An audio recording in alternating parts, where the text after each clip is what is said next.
in Texas where the sun don't hide. Matt Lusk got his blends, he's a fragrance guy. Custom scents, yeah, he's mixing dreams. Summertime vibes with Caribbean schemes. Oh, Matt Lusk, king of the sniff. In fragrance shops, he's chasing the whiff. From niche to bold, he's got that flair. Texas heat, but his blends fill the air. Coconut whispers, lime on the breeze. Tropical notes, dancing with ease. He's the maestro of scents, a blended machine. Making magic like you've never seen. All right, we'll stop with that.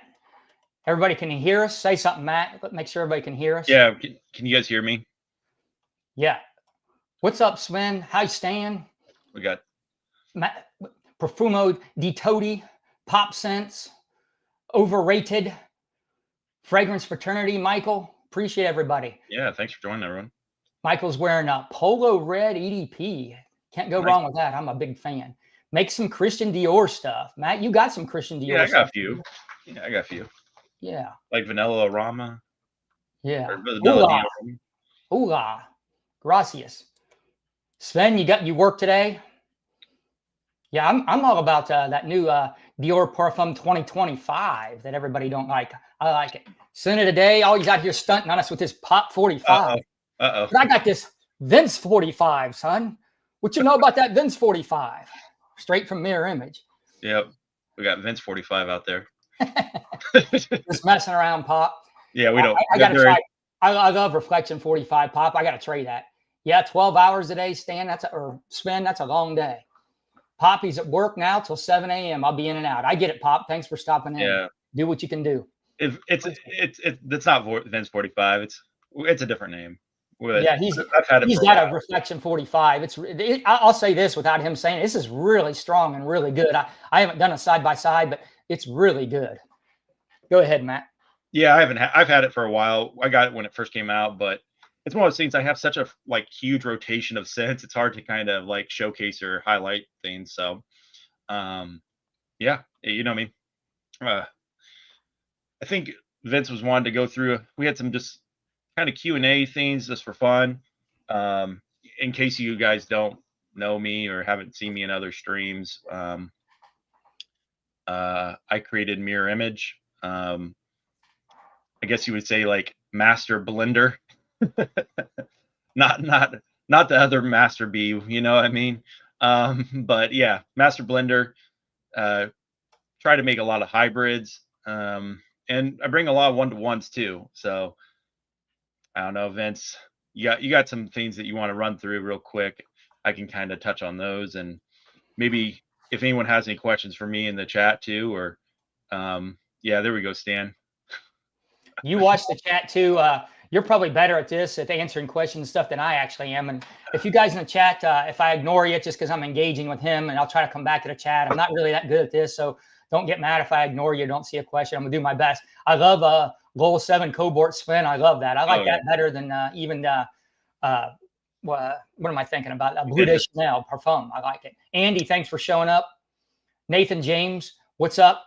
Yeah, it's Matt's birthday. Matt getting a bunch of birthday wishes. Vader, I really like the frag you made from Kicks called Drunk Love. What do you think about Drunk Love? Michael from Fragrance Attorney likes that. So Love Drunk, that was an interesting blend. Gosh, it's been a while since I even kind of revisited that. A lot of the times I make these fragrances and then I don't ever revisit them. It's kind of sad because at the end of the day, there's so many times that people create hybrids. And I try to balance them to my best of my ability, but then you do run into the occasion where it's hard to get back to those ones. Now there are scents that I blend. And I'm like, wow, I need to make some for myself. But yeah, I'm glad you like that one. I'll have to look and remember what was actually in that one. I'll pull it up here in just a second. What's your most underrated scent, Matt? Overrated's asking you what's your most underrated. Overrated's asking underrated. Yeah. Let's see here. All right, if you're talking one for one, there's a one called Violet Prophet. I can't tell you like the actual. It's a French name. I'll pull that one up too. Yeah, Matt gets all these weird ones. He really gets in deep on these. He does a lot of research when he's looking these up because he's always showing me these lists of things. He's got like maybe 30 fragrances he wants me to look up, and they're all like stuff I've never heard of. And I'm in deep, so I know a lot of fragrances, but these are like real deep cuts. And then he's like got 30, and he's going to get about 8 of these 30. You know what I mean? And then it's a constant list. So he's constantly researching these fragrances. Like this guy's same as we are, a fragrance nut. There, he's got it up on the screen. So yeah, that one right there. That I'm not, like I said, I'm not even going to butcher the name. DWJ, what's up, brother? It's a fragrance. It's very it's got a violet. Obviously, I called it Violet Prophet for the clone name of it, but it's just got such a unique profile. It's kind of creamy vanilla, but then it also has this violet base that really draws it all in together. Kind of an intimate scent. It projects pretty well, but it's not enough to where I'd say maybe I always say like a hand width projection. It's not super like beast mode, but it just has an overall just amazing scent profile. Probably something you'd wear fall or a date night scent would be really nice. Like I said, it's a kind of an intimate scent in a way where I think the opposite sex obviously would be interested in it because it's sweet enough to where it's not cloying. Yeah, that's one of the ones that like flies under the radar. Now, as Vince said, like with all these clones, obviously there's such a unique understanding of it, and I think a lot of people have a lot of misconceptions about clone houses in general. And even myself, when I first started, I kind of bought the Middle Eastern hype and bought into Duas and some of the other clone houses as well. I've dabbled in, but what really I wanted to kind of do my own thing as well as kind of give back to the community in that sense because I did feel like there was better options out there, and a lot of it is per profit versus per like scent or quality, because you can lower the quality of a fragrance by getting a lower quality oil or lower quality dupe. But at the end of the day, if you're really wanting to try to stick to that highest quality, that's where I really try to step in and try to source that highest quality. For like one-to-ones, I do feel like my one-to-ones, I source the highest quality. And as Vince knows, there's a lot of times where I'll just pass on a fragrance or pass on a clone. If I get the oil, I'll just kind of toss it. Not like toss it down the drain, but I definitely set it aside and I don't use it. It's kind of one of those things where I'm a perfectionist by nature, but in the same sense, when it comes to clones, I'd rather have it smell as close as possible or a good twist of it. I know there are a lot of times the Middle Eastern ones you see, Vince, like where they do twists, and it's really nice. So you'd be like imagination twist or a sauvage twist, or a lot of these ones that they call them twists, which are just like a little bit higher in a certain note. So like maybe in like a God of Fire, more mango, or a little bit rougher, and it's an overall nice experience.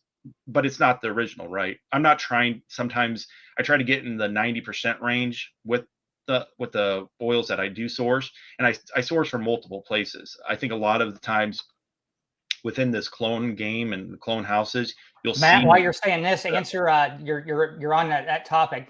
Gavin's wondering, are you mixing oils yourself? Are you mixing fragrances? So while you're saying this, you can answer that question. Yeah, no. I'll answer some of these questions too. So Gavin, I do mix the oils.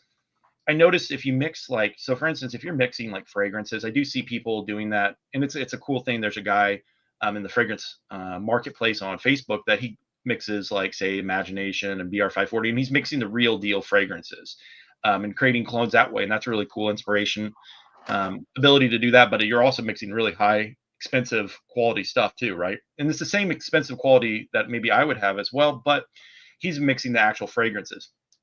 Now, what happens with that sometimes is they're at different concentrations.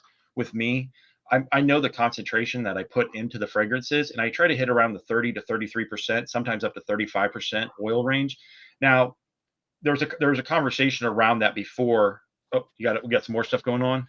No, he's saying hit that like button. Oh yeah. Go ahead. Sorry, man. I don't mean to be distracting. No worries at all. Yeah, and if you see someone in the chat too, let me know because I can. Christine, what's up? Christine's in here. I love Christine's channel. Matt, check her out. Sometimes you haven't watched her stuff. Christine Coyote. She does men's and women. She does lives in candy shops out on the street.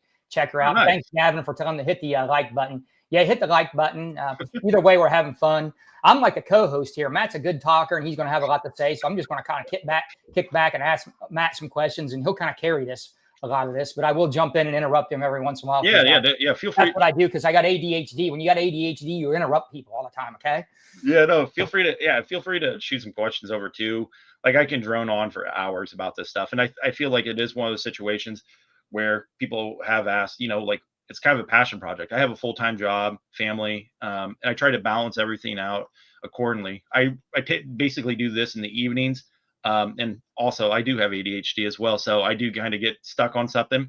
That's that whole extra D in ADHD, right? Where you're like hyper You're hyper fixated on fragrances, like I am. That's so, why you're researching them, building them, and your whole life is rather than thinking about fragrances. That's why you're even doing this. Yeah. That's why you're even in the fragrance game. Yeah, and it's one of those situations where for me, like the approach that I took to it is a little bit different than maybe someone else. I know there are a lot of other people out there that are doing similar things that I'm doing, right? And offering different price points and different things. And I try to keep my price points around that same range that everyone else does, just because at the end of the day, if you can buy the original, this was the whole kind of conversation around duos, years ago when they started doing like the designer DDL designer series.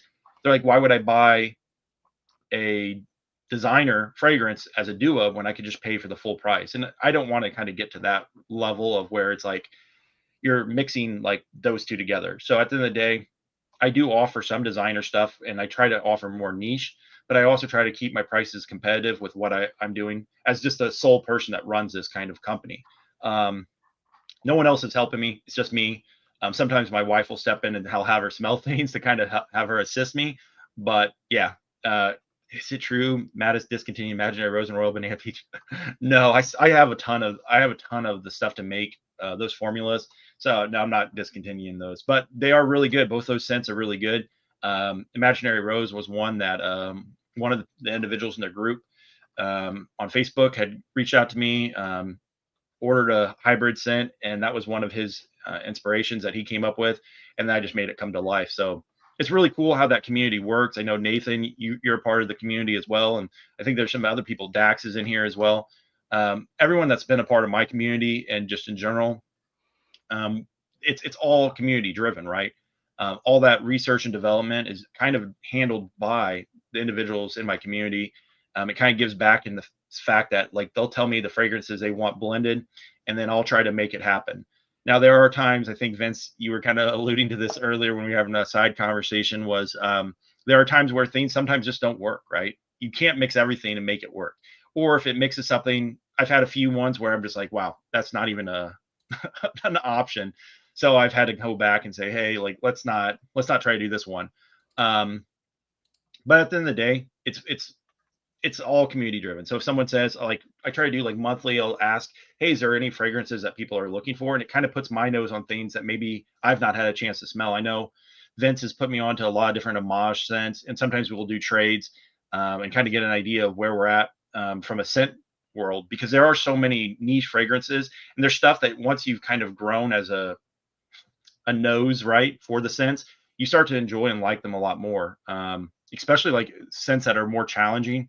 I've started to lean more heavily into, and it kind of goes the same as like your taste. If you were into beer or any other kind of like wine tasting, you kind of develop a stronger sense of like what's involved in that. In your nose grows. Any hobby, I was thinking about this before I was into this. I was into guns, right? So you start getting guns, you go to shooting range. First, you think like a Smith & Wesson is a good gun to shoot or whatever. Well, when you start really going to the range and getting into, guns, like it's no longer a good enough gun. Like you want to have like high end, you want to have your, the spring and your trigger, there's all the mechanics of the gun. You want better and better. Like in fragrance is the same way. You just want better and better. You kind of adapt and evolve.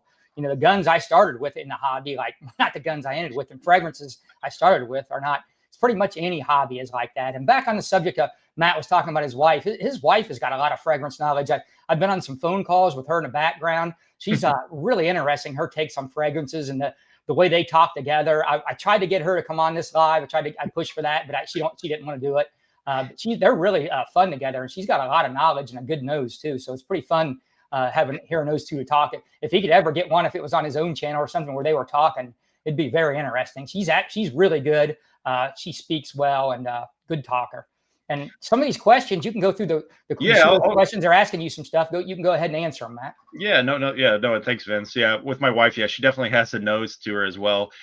She's been a part of this journey with me. And a lot of the scents that like people really like, she kind of is like that final say of things, because I always like to get different people's approach or opinion when it comes to fragrances, because it is subjective, just like any other art form. There is some artistry in the hybrids. I know some people kind of maybe think less of it just because you're not mixing like one for one notes, but in some situations I am adding additional notes to these fragrances. But let's go through some of these questions here. Overrated. If you made this your full-time job, would you come out with a lot more stuff, or would you just get overwhelmed and burnt out? You know what? Honestly, I like to keep it a small passion project in that sense. Like the money that I utilize kind of goes back into the business in a sense, and then the rest of it, I have two little kids, and I try to do like extracurricular activities with them, like if it's dance or other things. So I try to use this extra money for those kind of hobbies for them. Um, Whereas like with my full-time job, it pays for my lifestyle and like just in general for your everyday day to day. Keep So answering questions from the chat, and I won't. As long as the chat's answering questions, I won't even ask mine. And Scott's in here with no worries. Solo di Italia. I have that one, Scott. I like that. Yeah. A little bit feminine, but I like it. Go ahead, Matt. Back to you. Yeah, no worries. If I'm the only one, but I notice most houses have a DNA. If my mirror image doesn't exactly have that, which to me is amazing. It doesn't get redundant. Yeah, so like a lot of times you see that with just in general, because a lot of times they overpower things with like a certain fixative, right? And that fixative provides this like beast mode kind of thing. And if you add that extra layer to it, it's like anything where like say if your favorite music artist uses the same loop or the same chords or the same progression in chords, after a period of time, like a certain album will be released and you're like, damn, this album all sounds the same in a way, because they're utilizing the same kind of thing. And that kind of falls into the play of the art of this, is that with being able to do these hybrids and stuff, I try to keep the fixatives at an amount where it's not noticeable enough to where it overpowers my fragrance, and it allows it to kind of bloom and mature in a way where you're like, okay, these are the scents blended together. It creates a unique profile versus just creating a hybrid where you're like, okay, this is Baccarat and whatever, or this is Blue de Chanel and whatever. Let's see, we got Gavin here. I buy mirror image for the hybrids and tribrids. They're the best I've put my nose on. Yeah, if you like the hybrids, definitely it's one of the situations. I'm using the most high quality oil that you can source through this whole thing. A lot of these clone houses utilize similar areas to get the oils, right? I try to do it a little bit further past that. And when I have these conversations with these distributors and these manufacturers and these companies that supply me, I always ask for the highest quality, even if it is a little bit more money. So my one for ones are always something, if you haven't tried, they are really stand out, or they stand out on their own. Favorite blends I've ever done. We got Andy A with that. I'd have to say like Blue Island Zen's a really good one. I know Vince has tried that one. The Island Dreams one that I just came up with, it's like a spin on Virgin Island water. I added some extra notes. This was a little bit more, how do I put it? It's more of a unique thing. I didn't just kind of blend a few things together and change the percentages some. This one I kind of went in a little bit deeper and tried to build up a little bit more versus, and some of the other hybrids I've kind of just blended. It's just a little bit more time consuming on that process. Like a staccato. Oh, okay. Yeah, what's up, Mikey? Bodacia hybrids. Have you ever experienced and played with the house? Yeah. So with Bodacia or Bodacia is, I think, of the right name for it. Handyman is a great scent. It's a very mature lemon citrus scent. I feel like it goes with a lot of things. Bodacia Bodacious is like a very nice cherry scent. That works really well too. Can I jump in here real quick? Yeah. Let me jump in. Go I ahead, got man. one for you right here. Aqua Sapphire. I got the Bodacia Victorious. It's like a Mega Mari. He's got this Sea Dream. This is killer. This is awesome. It's about 85% close. This is a nuclear, this Bodacia Victorious Aqua Sapphire. This is probably the strongest fragrance I've ever had, ever, period. It's stronger than Mega Mari. This is an upgraded Mega Mari. They took a Mega Mari and added some extra notes to it. It's like Bodacia likes to do. They pretty much clone a fragrance and then upgrade it. Well, Matt's got a budget version here that's really nice. It doesn't project quite as hard. It's about 85%. It's not getting all the nuances, but I'm super happy with this. I think it's really good. I'm real happy with this. And by the way, I like his new caps. He had that LV style. yeah. I like these new clip caps. I just like the kind of the polished black look. I like the way these look. I like that look better than I did like the old LV, but I prefer this. And this is, I highly recommend this one. If you like a Mega Mari twist, really good job. And then he's got another one out I like is this In the Tropics. It's a 1-to-1 of some fragrance I hadn't heard of. This is killer. I'd like to get a full bottle of this at some point, but highly recommend this one. Matt, you want to put it up on the screen what that one is at some point? Yeah. So with that one, that's Fragrance Du Bois, Tropiques. From my understanding, it was like a release only in Germany. It's a very tropical. If you think of a tropical opening, and then it kind of leans into that herba pura without being that herba pura that's got that terrible dry down of the woodsy kind of thing. This is a linear thing and the dry down, but it is got a really strong, potent tropical vibe. It's got maybe a little woodsy to it, but it's not enough to where it would be anything masculine. I feel like it's pretty straight down the line unisex. Quill, what's up? Hey, Quill. Answer. Christine's got a question. Yeah, I was going to answer Christine's. So, Christine, just kind of give you a rundown. Like, I got into this. How did I get into it? So, crazy story. So, I have a bunch of fragrances in general, and what kind of got me into like the whole fragrance stuff. I've always loved fragrances, but how old were you when you got into fragrances? We're going to get to this too. But like, how old were you? Like as a kid, like wearing fragrances? Yeah. So like, I would have to say, like, I got into fragrances when I was younger. It was always one of those situations where maybe for like Valentine's Day or Christmas, you'd get like one fragrance, right? How old? Middle school, grade school, kindergarten? Like 16, kindergarten. Like, what was one of your favorite fragrances when you were 16? What were you rocking when you first got into them and really got in love with fragrances? What's one that set it off?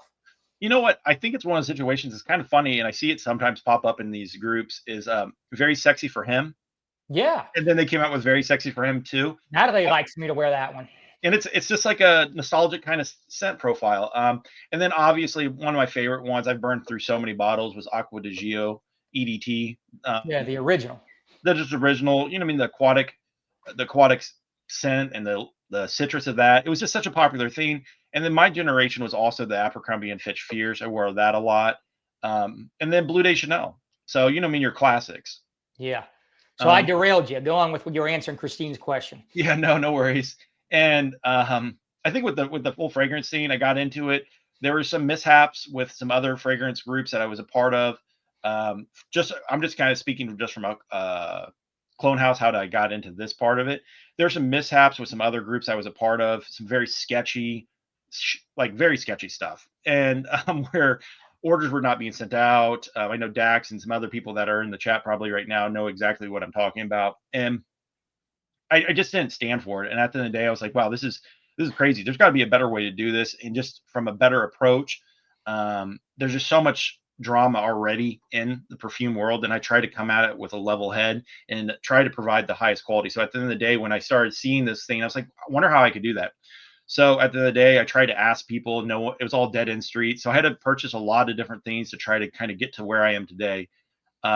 No one provided any free knowledge, or there was no Chat GPT that was going to provide me any information. So I started sourcing my own stuff, testing it, and I would do blind tests. I would do 18 different 5 mLs at a time and see which one lasted the longest, or test out how long the top notes lasted, and basically read forums and try to figure out what would make these clone things. And sadly enough, there's not many forums out there or anything that back then that would provide you with much information, because it was such a frowned upon thing, these like clones, because I mean, people that utilize it in a bad way, right? They maybe push it off as the real deal, which is kind of like bootlegging. And I think it's one of those situations that just got a bad rap. So if you were to ever look in like Fragrantica forums or anything like that to figure out like, oh, where do they get these oils or fragrance oils from? No one would share it with you. So it led me down a long path. And, I mean, Vince, you were part of the journey at some point too. And I know Profumo Dutati, I've kind of shared a lot of the information with him, and he's doing his own thing too. So at the end of the day, like, it's one of those situations for me. I try to give back in the knowledge of what I found, but at the end of the day, like, I've had to spend a lot of money and time and efforts to kind of get to where I am today. So yeah, I met you on Fat Boys Live. Remember we were on a live? I had just started doing this, and he brought me and you on the live, and he didn't even know you were started a company. That's when you dropped it on him, was on that live. right. And I Yeah. just started, we kind of bonded, and I just started ordering from you. And hey, he's got a Bodaci, the Victorious Blue Sapphire Supercharged. I really like it too. That's another one that beat, but I like it. It's good. I need to get the original again and do a side by side on that one, but I know I like that one. Yeah, the Boadicea Supercharged, Blue Sapphire Supercharged. I'd have to say it's one of my most potent fragrances. The oil behind that is just super strong. It was, and if you smell the original, which I know Vince has as well, it definitely takes what Blue Sapphire is and it pushes it to another level. Now it is your traditional Middle Eastern rose oud combo, but it's a brighter version and brighter take on it. And when everyone says they don't like rose, you do like rose. It's just not the right rose for you. Yeah, I agree. There's a lot of different roses. Kind of work up to like a heavy rose. And I love rose now, but when I first met Matt, he was already in a rose, and I couldn't do it. Now you could give me a pure feminine rose fragrance, and I'll wear it. I like it. Not just smell it, I'll wear it. So if you tinkered around doing originals, Swin's asking, what do you think on that? Answer that question. So from an original aspect, it's one of those situations where nothing truly is original, right? It's just like music, just like anything. There's nothing truly original, but I have tinkered around somewhat. Now, I think a lot of times when you think of like a hybrid or these other things, so you take someone that is a true perfumer in that sense, where they tinker around with like just single notes. They come up with a formula and they stick with that formula. So if you ever smelled B683, if you ever smelled Gadamine, if you ever smelled Boyce Imperial, I like all those, by the way. yeah, if you smelled all those, and you go back and you look at this in our chat here, and one of the people said, I think it was maybe Nathan. Yeah, Nathan had said, you look back and you say, those all smell very similar in nature. Like when you smell them, they all kind of have a similar vibe. Well, that perfumer is using the similar accords. He's got this like cheat code or this accord code that he knows is going to provide this kind of base, and then he's going to add to that base. But they're across different things. So that B683 was that Marcus Antonio Boyce or whatever, smells very similar to Gadamine. And then if you take Boyce Imperial, he's added citrus to that Ganymede mineral accord. So at the end of the day, there are like a lot of the stuff. If I did these with clones and like mix these hybrids, and I mix them to the point where I try to balance them, where you sometimes have no clue what's mixed into them, to the point where it does create a good formula. It's not just like a jumbled mess. At the end of the day, you could take that and put it in a different bottle and ship it off, and someone would have no clue that it's not a niche fragrance. Because they're like, after exploring these scents, I could say it's original, but it's not. But like my biggest thing is I would hate to do that to someone in that sense, because I feel like it kind of cheats the process. But in the same sense, a true perfumer would do that. They would build these accords and then just utilize those accords over and over again between different companies that they're working for. They've been asked to work for that company to create their signature scent for that line. So it's at some point, maybe I will do that. And I have like certain accords that I'm working on that I feel like would be good. And maybe I'll do something like that. But at this time, I'm just sticking more to the hybrids and one for ones, and then tinkering around with some of the hybrids, maybe a little bit more, pushing the notes a little bit more. But it's One just thing me. on that is Matt taught me a little bit how to do this, like mix these or whatever. And so I've bought some accords and tried doing accords and mixing my own fragrances. And I know quite a bit about fragrances. I got a good nose. It's hard. Mine were average at best. When I use my own accords or whatever, it's harder than I thought, to come up with a good fragrance. Mine were the best one I did was like an average fragrance I just gave away or to one of my friends or something. So it's not easy. What's the name of that frag? I'll have to check it out. Which one are you talking about, Gavin? If you pop it in the chat, maybe I'll.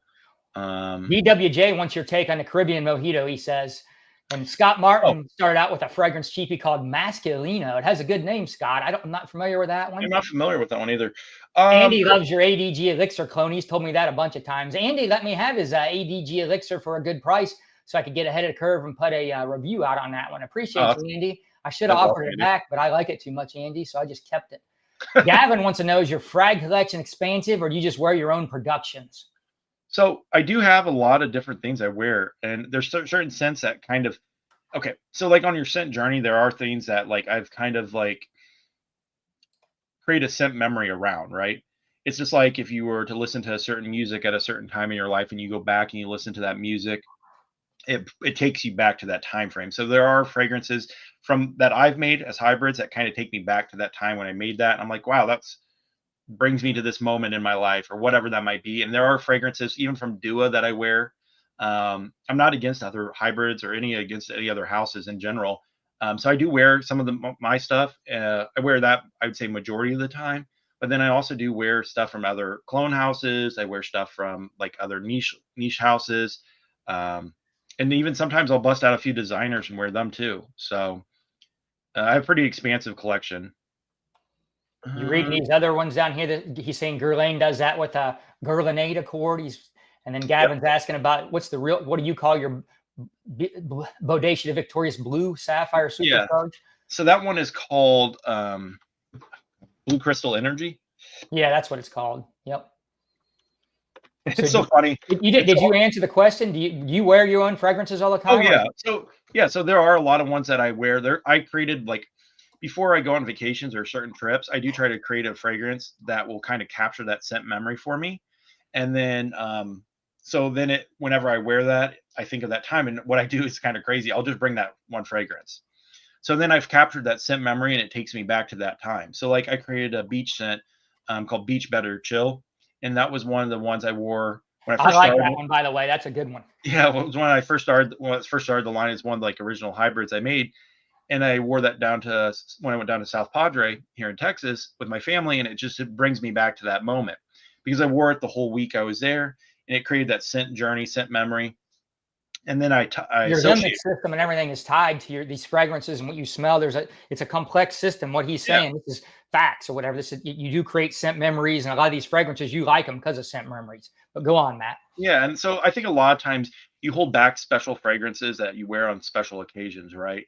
And that's just how it is. You know, I mean, even if the situation changes, like so you might have a wedding day scent or your wife has a scent that you remember of, or you could be like Jeremy Fragrance when I remember he was saying that he had like a certain like feminine fragrances that he liked that brought him back to like ex-girlfriends, and he bought them and gave them to his ex, you know, I mean, just wacky stuff like that. But in reality, there are fragrances that you smell and it takes you back to a certain thing. And Vince has got a book there. You want to really get into the science of reads like a textbook, but you want to learn a lot about olfactory perception.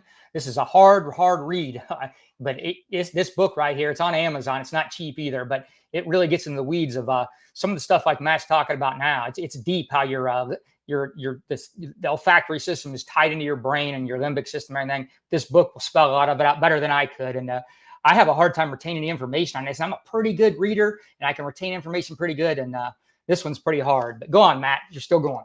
Oh yeah, no. And I think it's one of those situations where that's the kind of goal at the beginning, like with the whole fragrance brand and the hybrids and stuff that I do.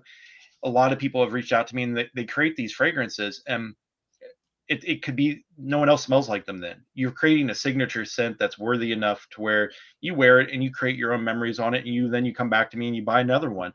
And it's another blend of something for a different season. So you have, I give a little bit more control than some other people. And it does take a lot of my time to do those things, but I feel like I can't scale up. If I were to scale up any more than what I am, I wouldn't be able to like enjoy the rest of my life because I would just do not do that. You're already busy, dude. Yeah. So at the end of the day, like that's why I keep it really small and niche and like small scaled. Hey, this guy goes around to because he's around the Dallas area, and he goes around to all like he's got the luxury of like a bunch of high-end perfume shops where you can go and eat. So he gets his nose on a lot of fragrances. He's always in there asking for free samples, but spraying every fragrance they got in the shop. I think he's kicked out of a bunch of them. He goes in there so much and bugging for free fragrances so much. They're like this guy again. No, yeah, it would be nice if they gave me free samples, but yeah, sadly they don't. You got a good pistachio perfume for Christine? Pistachio one. I don't really have that much pistachio, but I know a few. If there was something you were interested in, you could let me know, and I could probably source some stuff. There is obviously everyone thinks of pistachio, and the first one that comes to mind is the Kayali pistachio, and that one's really good. Like with a Yum Yum pistachio, it's a really good pistachio scent. But I saw there was another one that was more niche. I'd have to look it up, but maybe I'll do that here in a second. Oh, why not do it right now? I can look it up for you, and I can tell you maybe a good pistachio scent. Let's see. Favorite frag that smells like a mojito. Um, I have a pineapple mojito fragrance I feel like smells pretty good. Like if it, but it's not leaning to like the whole mojito thing. I feel like Virgin Mint kind of gives like by Carolina Herrera kind of has that kind of mojito vibe. Not good enough. Michael's got to have high-end niche. Like you're talking designer and clone houses. This guy is the bougiest guy out there. So go Car- bougie. He wants bougie. Bougie. Yeah, go bougie. He wants bougie. Yeah. Michael likes bougie scents. Level Yeah, it up. yeah, I know Mike. Whenever I hop on the streams or watch with Michael, Michael definitely he has a certain nose and a certain feel. He definitely is. He's the luxury guy. Yeah, give him a luxury mojito if you can Yeah. think of one.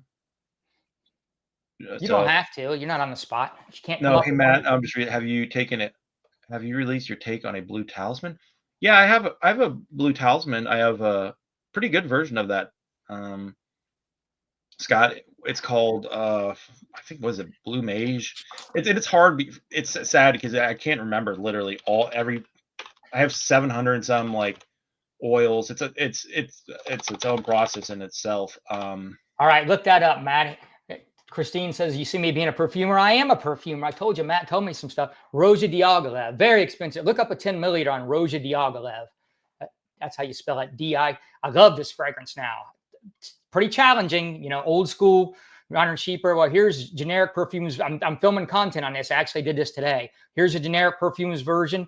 I got the oils. I got some of the ingredients that Matt told me about. I mixed them up. This is 90% close to this. This is expensive. It's like $1,000 fragrance. This is 90% close. It might not be 1,000, but it's way up there. And this is crazy close. And I got a couple other versions I'm going to review with it. I got this Alexandria, and everybody thinks Alexandria is great. Guess what? It's not even close. And it generally is like that. It's all just generic perfumes that I mix up is way closer than these Alexandria. And then this one's lags way behind this Do It. Just smells like a cheap version of it. But yeah, anybody, you want to try a high end, you got to have like a seasoned nose. Look in the Diaghilev from Roja. Really high-end niche perfumery going on here. It's an old school Chypre with these powdery animalic notes, kind of a juxtaposition of notes there. Or watch my review on it coming up soon. I'm going to talk about it and these clone options. And hey, I've been doing more scents with VinceScents too. He posted another one today. I've been doing more collabs with him. Oh yeah, on his channel review. We've done like 4 now. We got a couple more in the works. Today we did a God of Fire versus Gulf Flay. He's got a nice channel and he's already had a successful channel. He's nothing to gain from me. He's just been a nice guy. He likes what I do and just including me in his stuff. He thinks I got a good nose. So nothing to gain for him. He's just being a nice guy and he likes what I do. So pretty cool. Nice. Because it seems like everybody, if they give you something, they want something in return or whatever. That's not what's happening here. He's just giving me because he likes what I do. Yeah, that's the way it should be too. I think it's one of those situations where a lot of times, especially with this whole fragcom, there's so much drama behind it. I try to stay out of it as much as possible, and I try to provide as much. I hop into different people's streams and try to give back as much as I can when I can. And I know you do the same thing, Vince. Michael saying he feels attacked. Yeah, No, I would feel attacked, Michael. You just I know you're not much for a clone guy, so like a clone house. But I mean, at the end of the day, it's one of those situations too. I wasn't much of a clone guy either. In that same sense, I feel like sometimes you're sold a dream, you're sold a luxury, right? Because they say, well, we sourced it from this and we did this. But once I started figuring out the inner workings of where they're getting these oils, and it's not like they're picking like some sort of special lavender or whatever. Some people maybe like Amage. I can get behind Amage because Amage is sourcing the highest quality. Some of the other ones are too, but most of them aren't. Most of them are not. I mean, they're getting these oils from these factories in Turkey or Italy, and then they're having them blended there. They're getting the absolute rose or the concentrates, and they're mixing it themselves there. And then when it comes to for someone like me who's purchasing like these oils or whatnot, you're sometimes getting that high quality just the same. It might have a different note, breakdown because you're not getting that one for one because nothing in the clone industry is a one for one, because at the end of the day, unless they stole that proprietary accord or blend that this perfumer made, it's very hard for them to get to like 100%. That's why everything within this space is like a mix or a twist on it. So it's not like the original theme, but it gets close, right? Um, yeah, it looks like we got Newt and Christina said that Calio and with BB. Tooth Pistachio for, you see that? She likes the Bath and Body Works. She's big on Bath and Body Works. I am too. Jason's in here talking about the fittest man in FragCom. Jason's got that. He benches the most. He's the most flexible. He's benching 225 for like sets of 12, I think. His resting heart rate's 56 beats per minute. And he's got insane flexibility. And he's out here wearing Paris Corner Coconut Lagoon, a nice tropical unisex banger. That one's pretty unisex. Scott's saying thanks. Oh, yes, you told me that. Well, we'll have to get our Inky will help out soon. Yeah. Matt told me how to do this or whatever. And the stuff the oils I'm getting from there, it's just insane how good these generic perfume oils are. Like House has slept on. They'll mix them for you and ship them, but if you mix them yourself, it's just insane how good they are at these fragrances. And Matt's even sourcing them. Like generic's not good enough for Matt, so he's found some other places that to order from that you got to buy in bulk. And I don't want nothing to do with that. So and the way you order is all weird and stuff. So Matt's even leveling up from generic. It's not he's bougie on generic. Newt's in here. BG, what's up, BG? GB's been out on my doing a lot of comments and been on my streams. Thanks, man. And Priest, you've been really a good supporter, commenting a lot. Yeah. Newt, what's up? Really liking the interaction you're doing, GB. Keep it up. Gavin Walker is so subjective. It's hard to understand the drama. Yeah, but everybody can smell different, 10 different things. Favorite perfumer, Matt? You got a favorite perfumer? Don't say Matt Lusk from Mirror Image either. No, it's hard because at the end of the day, there's not like any perfumer that I'm like, wow, I mean, they've made hit after hit. I probably couldn't tell you right off the bat. I'd have to come back on that one, Michael. I'm not good at knowing all the perfumers either. I know houses and things or whatever, but I need to work on my like knowing perfumers game. Yeah. Like if you Robes 08, when you watch him, he always knows a perfumer, like the perfume guy. I'm starting to look at that more. I think that's cool because you can correlate scents and all. I think that's higher level of like fragrance knowledge when you follow perfumers. You know what I mean? Yeah, and I think that goes back to their whole thing where if you like a certain, like say you like a certain music artist and they use a certain like beat progression or a chord, like music progression or however their music is put together. If you like that artist, it's like you follow that artist to their brand because they're being like, not picked, but you know the word, like where they're being reached out to say, hey, we'd love to have you make a scent for this designer. We would love you to come to our brand and pay them certain money to proprietor that person to their brand. Look at Jason. He's saying my heart rate is 30.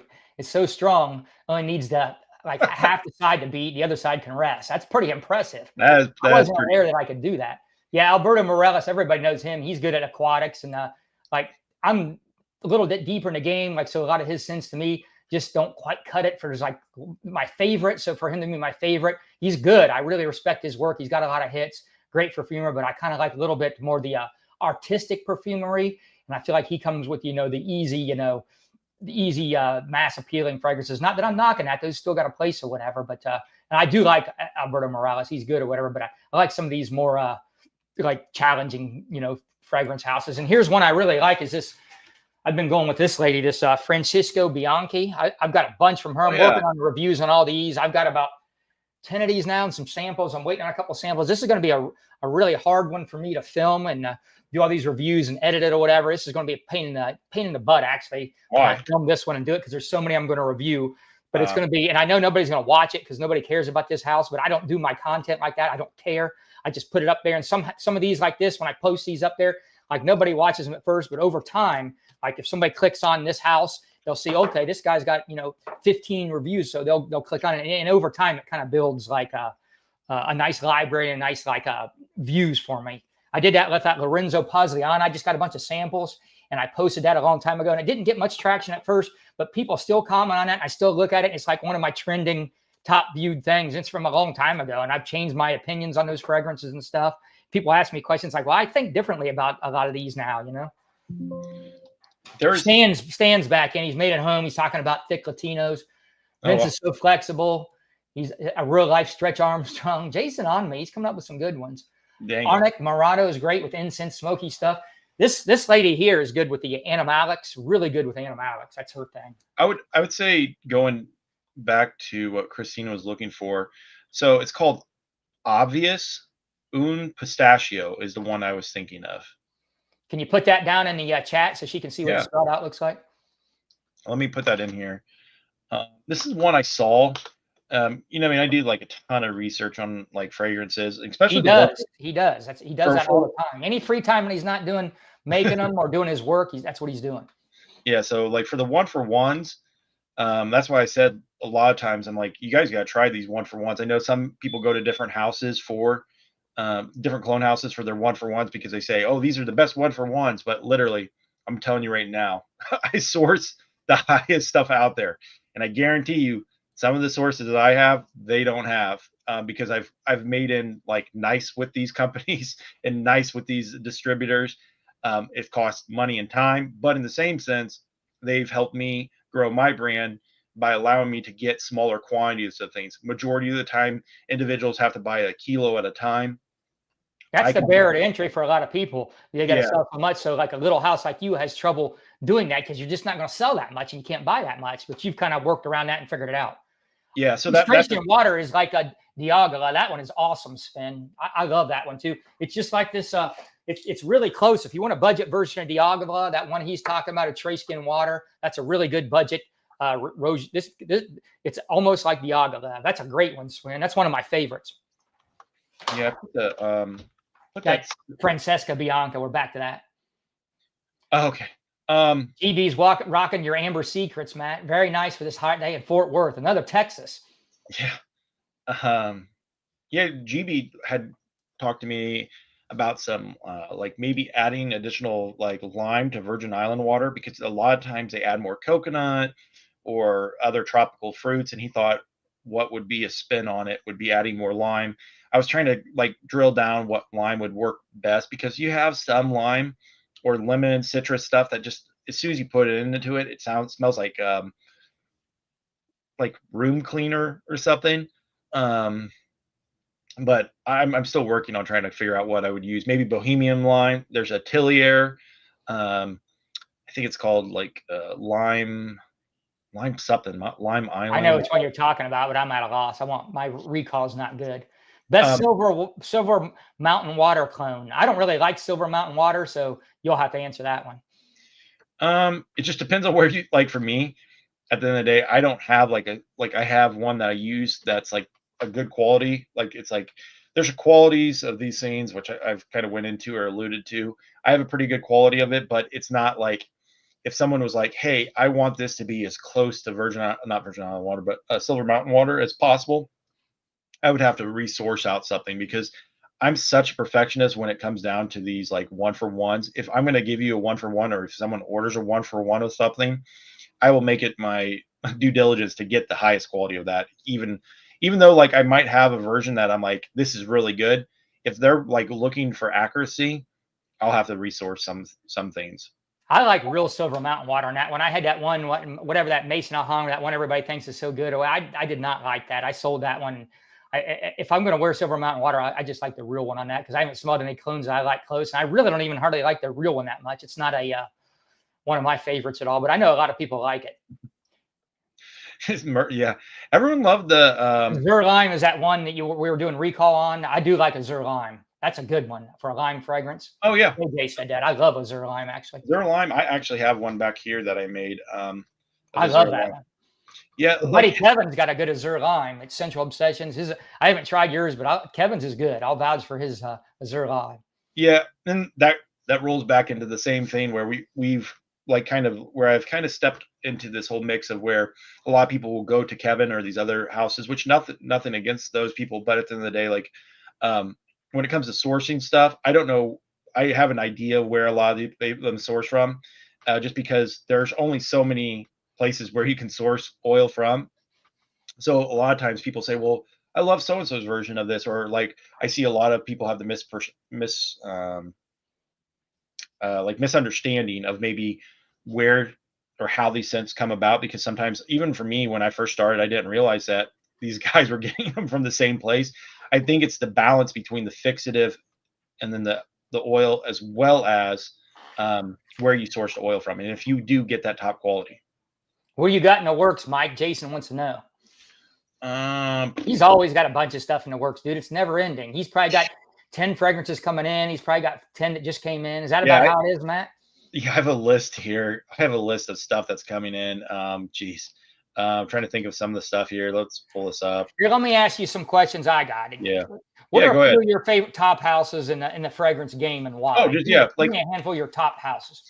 So yeah, and I'll get back to you, Jason, on some of the stuff that I got coming and stuff. And Stan, the Lucid Air is amazing, which is yeah. Go between the chat and my questions too. I want to get some of mine in. So you're gonna you got to do theirs and mine. Can you up for that? Yeah. Believe it or not, I do speak for a living. So yeah, this is just like this is part 2 of my job. All right. Your ADHD ain't going to get in the way of this. You're all right. You can multitask. I can multitask this.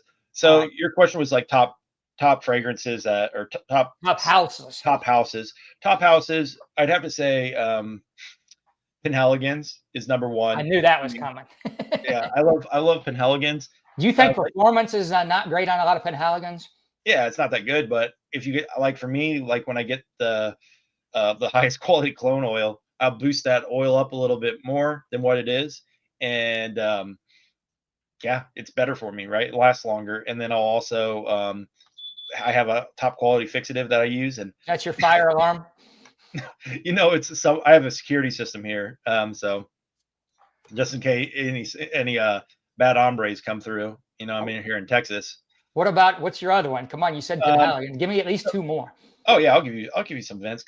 As Jason said, you need to calm down, Vince. He hasn't taken. And Stan saying, "Man, I ain't calming down. I'm gonna level up." Stan, I don't calm down. Stan, yeah, I need my 9-volt Turn battery. Down for what? I need my GoFundMe for my 9-volt battery. And then I guess maybe it was all the methylene blue that you took today, Vince. No, every day. I'm ramped up every day. I got ADHD and I'm out here doing stuff, man. I'm taking peptides. I'm eating healthy. I'm taking vitamins. I'm exercising. I would have to say Armando Jane has kind of grown on me, man. That's not one I like or whatever. I'm surprised that you're saying that. Dude, like the Monto Tobacco series.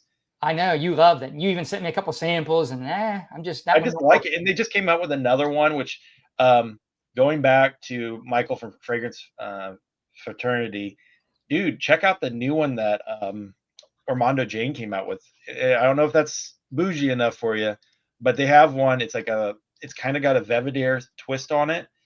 Let me pull it up here for you. It starts with a V. Let me just double check of what I smelled. I think I have a picture on my phone. Why am I doing this? I'll tell you exactly what it is. You got ADHD, dude. You still haven't even come up with these houses. So you're going on track or whatever. You're on your second house. And now you're going into their fragrances. Yeah. Keep going on these houses, man. Come on, give me some more houses. Looks nice.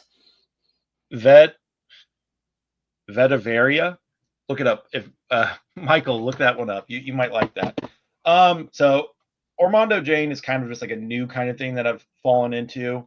That one's kind of strange. That house has all got kind of the same kind of scents. It seems like to me, a lot of them. Kind of the ones I've tried. I've only tried like 4. Yeah, man. It's like going to Taco Bell and you only picked out 4 of the shittiest items. Come on, Vince. You gotta get the other ones. There are. At the end of the day, I'll give you this. When I first smelled the Armando Jane stuff, I was not impressed. I smelled all of them. I went through like Power Run, like Jeremy Fragrance style, and I was like, these aren't it. But I've taken a liking to the Monto Tobacco series, and then the ones that I offer. I haven't tried that series, to be honest, and that's one I should probably try. I think you sent me a sample of one. It was all right. I did like that one better than most. Wear it on skin. I did. I wore it on skin, okay, but I tried just about 10 things that day. Yeah. At the end of the day, I do like that one, but there's a lot of ones from that line not good. Trying to think of another like fragrance house that I enjoy. It's weird because at the end of the day, I don't like a lot from a lot of houses, if that makes sense. Yeah, I get that. I only one I knew for sure was Penhaligon's. I haven't heard you like rave on any other houses. You've been talking about this Armando Jane lately, but this has only been like the last month. Yeah, like Cuba, like Michael from Fragrance Fraternity said, Cuba's good. Like I smelt it, and then there's like some other ones that they've come out with that are really good. It's all within like the more masculine, and of course those carry like a $485 price tag compared to the other ones. It was so funny too. I was in Byredo the other day, and I went into Byredo, and I didn't realize they mix their like just regular fragrances, your regular ones, at 18% oil concentration. Did you Yeah, know that? that's pretty good. No, 18%. Oh, 18%. So it's like a it's like that's like a fucking that's body cologne. splash. That's like a cologne version, right? Like cologne Yes, is about 15.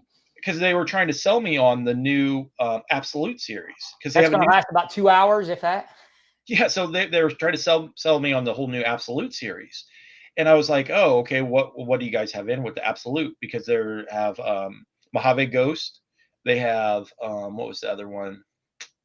Gosh, Bald Afrique, Blanche, and then I think one of the Rose ones they did.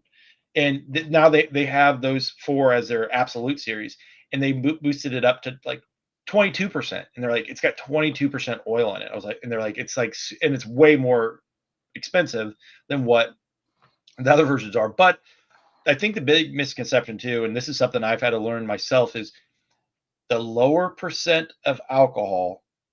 I mean, I'm sorry, the higher percent of alcohol. So higher percent of alcohol, lower percent of oil, you're gonna get a larger projection. Yep. Now, lasting power is not going to be there.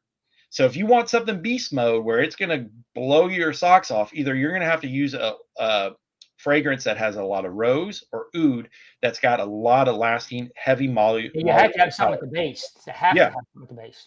because If a you lot just of go people, citrus heavy, it is not going to last. There's just no way. it's not going to last. But there are ways to add molecules to make it where it's like heavier in that sense and Yeah, stay. you got fixatives and stuff. You can Yeah, make it burn longer. and that's what I do with like some of the ones that I know are going to be that.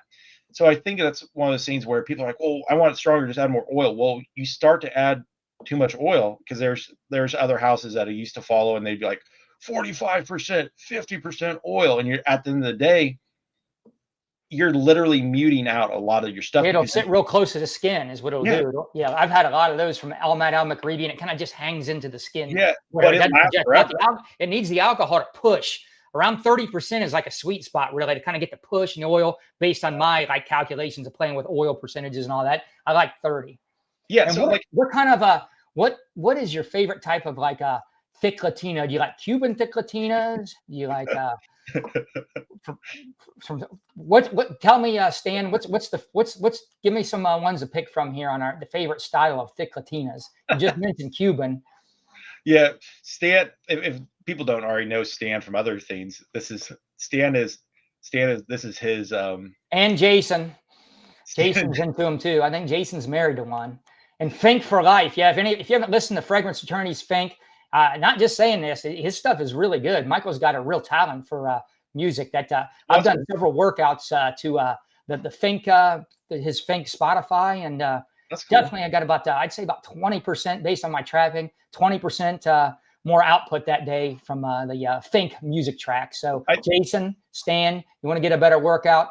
Get on a Fink Spotify and crank up some of Michael's jams. He is really talented, all kidding aside. Really, really impressive stuff. That's yeah, and I think Michael's asking too about like the whole marketing ploy of percentages. I do feel like that is the case, Michael. Like there are times where it's loaded up with certain like fixatives or aroma chemicals that really just you can overload and they're like quote unquote safe, right? So you're like isosuper E, your hedonine, and Broxin, and those things will just push, push, push. But then people don't smell, like they forget, oh wow, this is so loud, but they forget the whole like the whole mix. So like it would be like, I know you're a music guy, it'd be like me making just an instrumental and be like, damn, that instrumental is good. But then to really drive home, like maybe if that instrumental is kind of flat, to drive home the rest of the like song or everything, you'd want to have like proper mixing, proper lyrics over the top, vocals. Your vocals need to be mixed properly. And if you don't have that from a perfume standpoint, if I just sit here and put heavy amounts of oil of like one of the clones to another one, it's not properly going to kind of blend.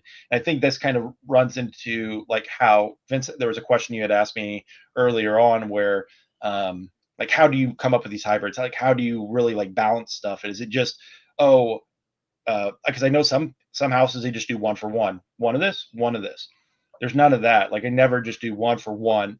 I will like dial it in, and the way I dial it in is all like paper test stains. So like I'll get the beaker, mix like a certain percent together, test it on paper, let it dry, smell it. Okay, that's missing this, and then sometimes I'll add in additional notes or reach out to them and say, hey, like I think we need to add another fragrance to this because this is not going to work without adding more of a heavy citrus or maybe adding some sort of woodsy base. So how about these fragrances?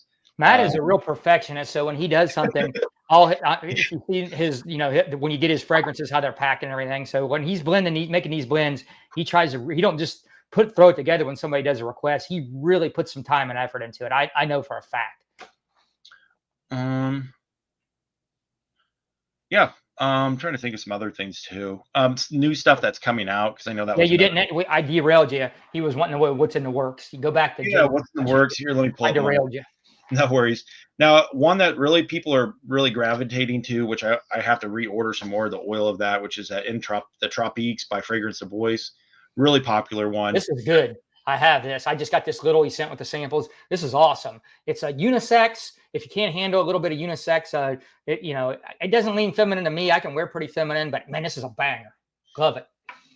There's some really unique ones that I want to get, but the biggest problem I have is like what I want is not maybe what everyone else wants. Like I know Vince would want it, but then there's like a lot of people that really gravitate to just your standard, like they're not going to order it, and then he's stuck with all this. And when you're buying like half a kilo of some of these, because within this world of the space and getting these oils, there is a minimum order quantity that you need to do.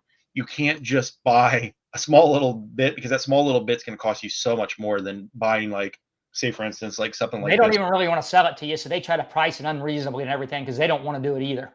Yes. So like these here are 100 grams. So 100 grams, they don't really want even to sell you because it's not that much profit in their eyes. Yeah, it's a pain in the butt because they still got to pull that little 100-gram thing out. They don't want to do that. No. So I've had to make really nice contacts with some of these individuals because at the end of the day, or they won't want to give you like the high quality because they're pulling off a top, like a large drum of it or a barrel of like this really high end stuff. They're not going to want to pull away just a little bit because then now that whole big drum, they're not going to be able to sell at that big drum price. If that makes sense. Here's what makes sense. This is what don't make sense. Jason and Stan, their exes are all, so exes being the key word here, are all these Latinas, and they keep running, but they still got the addiction. They keep running back to them. Their ex means it didn't work out, but they just keep running back to them. And they're talking about it. Stan had a super religious one. Jason's coming home. His wife, that ain't bad. His wife danced in the living room. I don't mind that. Yeah, these guys are, they got a thick Latino addiction, I think. Nothing wrong with that. No judging here. Oh, yeah, Nothing no wrong with thick Latino addiction. This is That's the worst things to be addicted to. Yeah, judgment-free zone here. Yeah, gambling would be much worse than this. If you had to pick one scent category to wear all the time, like your favorite scent category, amber, whatever, or like you could even go to accord incense, whatever. What would that be? What would be your favorite category of scent be? Tobacco, or you can, whatever you want to say. You know what? It's weird. I'm such a sucker for like lemon and lime. Yeah, I know that. You're a freshy guy. Damn, yeah, I just see that. Fair answer. Fair. It's one of those situations. I just like it. Now, I've smelled a lot of lemon scents, and as soon as it leans into like cleaner lemon, there's a cleaner lemon, like dish soap kind of lemon. I cannot stand it. Now, there are a lot of guys that like they like soapy scents or a lot of times that's neroli, right? Neroli provides neroli. And see, I like neroli in bits, like little bits. But like Neroli Portofino by Tom Ford, nah. I don't like Neroli Portofino. That's too much or whatever. That's not one I like or whatever. Hey, how hard is it for you to balance your work family life with this fragrance addiction thing you got, and then jumping on a live with VinceScents, and then your work's busy and you got kids. Like, how hard is it to balance all that? Do you struggle with that? So I set realistic expectations. I've had to constantly, and Vince, you know all too well, and I know I just keep leading back to Vince. Vince is, um, I've reached out to him and stuff about some of the struggles of this, but at the end of the day, I try to find a time to balance between a lot of different things. Having a positive relationship with my wife, having positive relationship with my kids, and then being able to be a good advocate and work at my job as well. And then finding time to do this, right?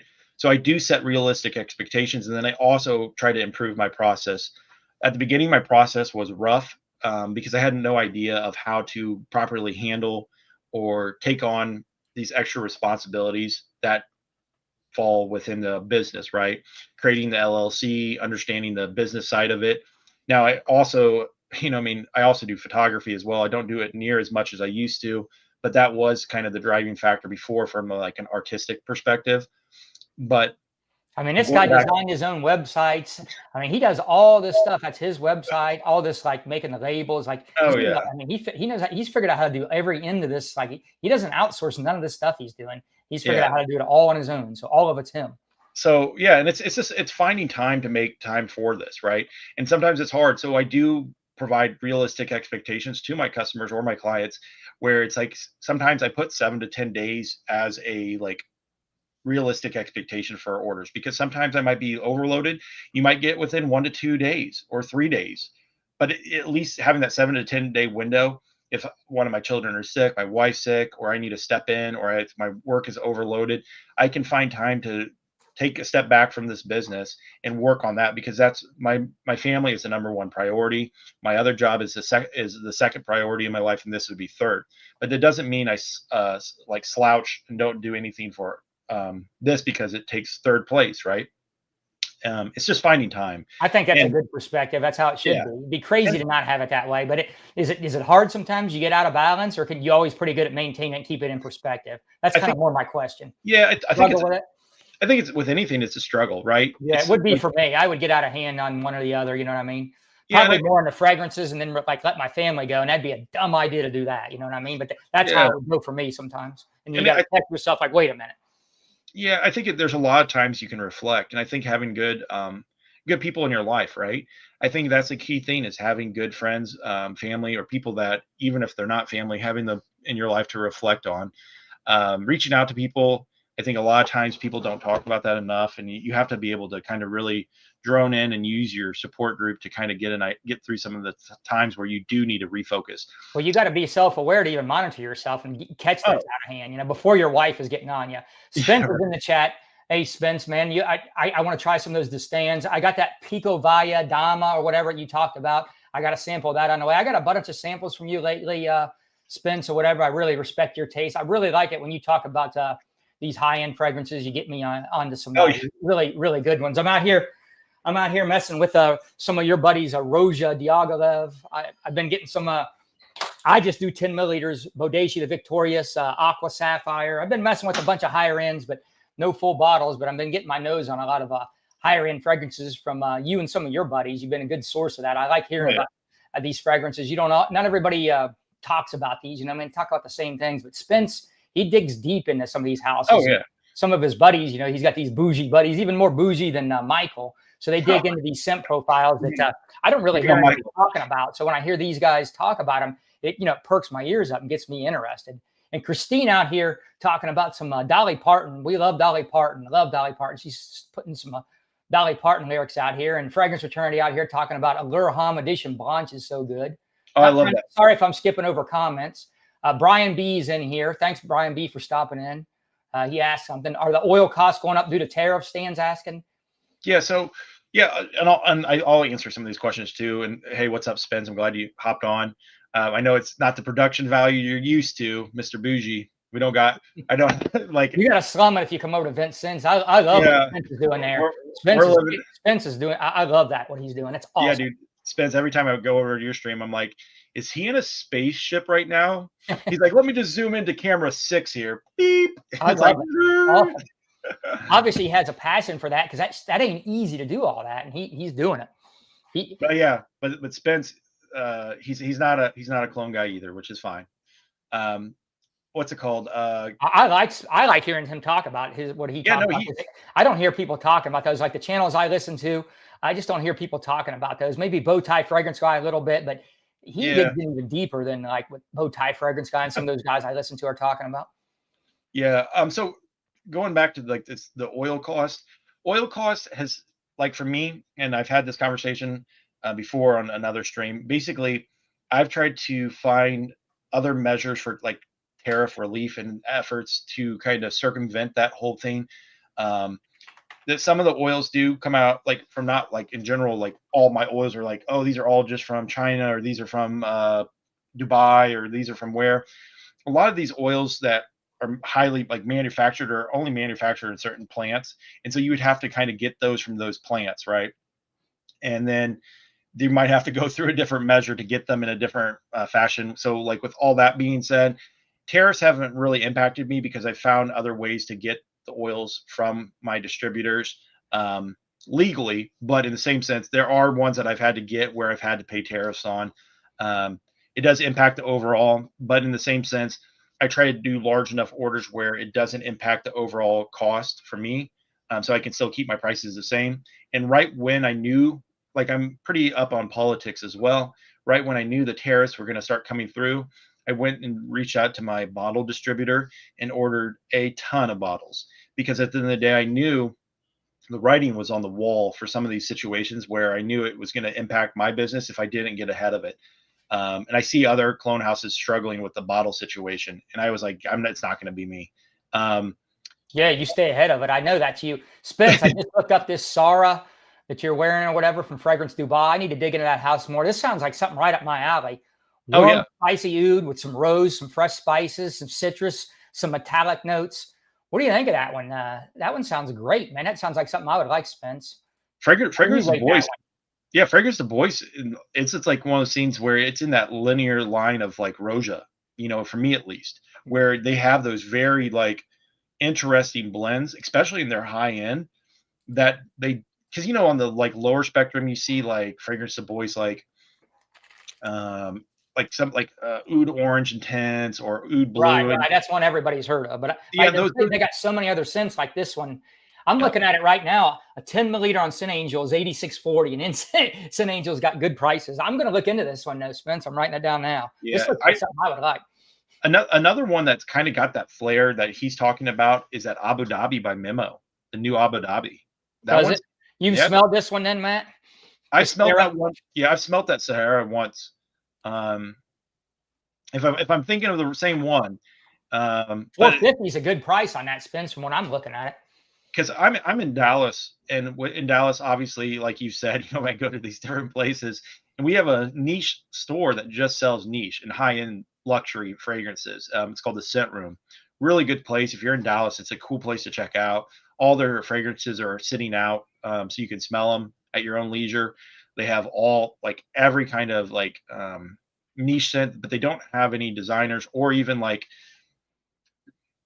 pseudo niche, I call them, like creeds. I mean, they don't have any of those sitting out there where it's just niche. Let's see what else. Williamson Soro wants to know if you're coming out with an ingenious ginger.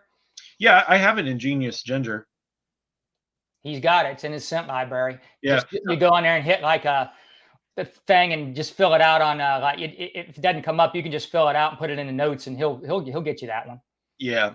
At the end of the day, a lot of times with the scent library, when I transferred and rebuilt my new website, I started working on my new website back in December, and I've been working really hard to try to clean it up, make it very like customer friendly, customer centric, and have a really good workflow so that if anyone of any like capability could get on there, get through the process as quick as possible, as well utilize that scent library to then pull scents that aren't listed on the website, because I have like a library of like 750 scents that are not on there. Spence, I got African Rose, a 10 milliliter, and I got regular African Rose, a full bottle of that. I like Memo, and to me, Memo is a really good quality house, like for a decent price. Like they're not super expensive. African Rose, they charge a little more, but I've seen it for like $160 on that one website sometimes. So that one's one of the more pricey ones. But a lot of those Memos are just like right over $100, and for what you're getting there, I think it's a really good, kind of like Goldfield and Banks too. I feel like that's a good Oh yeah. a price point and quality house too. Michael's turned me on to a new Goldfield and Banks. We're supposed to do a collaboration video on that. Me and Michael. I'm waiting for him to Google put it in a Google Drive and send me his. Yeah, Russian leather is good. I probably like African rose a little bit more, but Russian leather you'll like, Michael. I like Russian leather too. Guy, he's asking you. Yeah, and I think what's his name? Andy was asking like favorite three freshies, and then I'll go and get Michael's.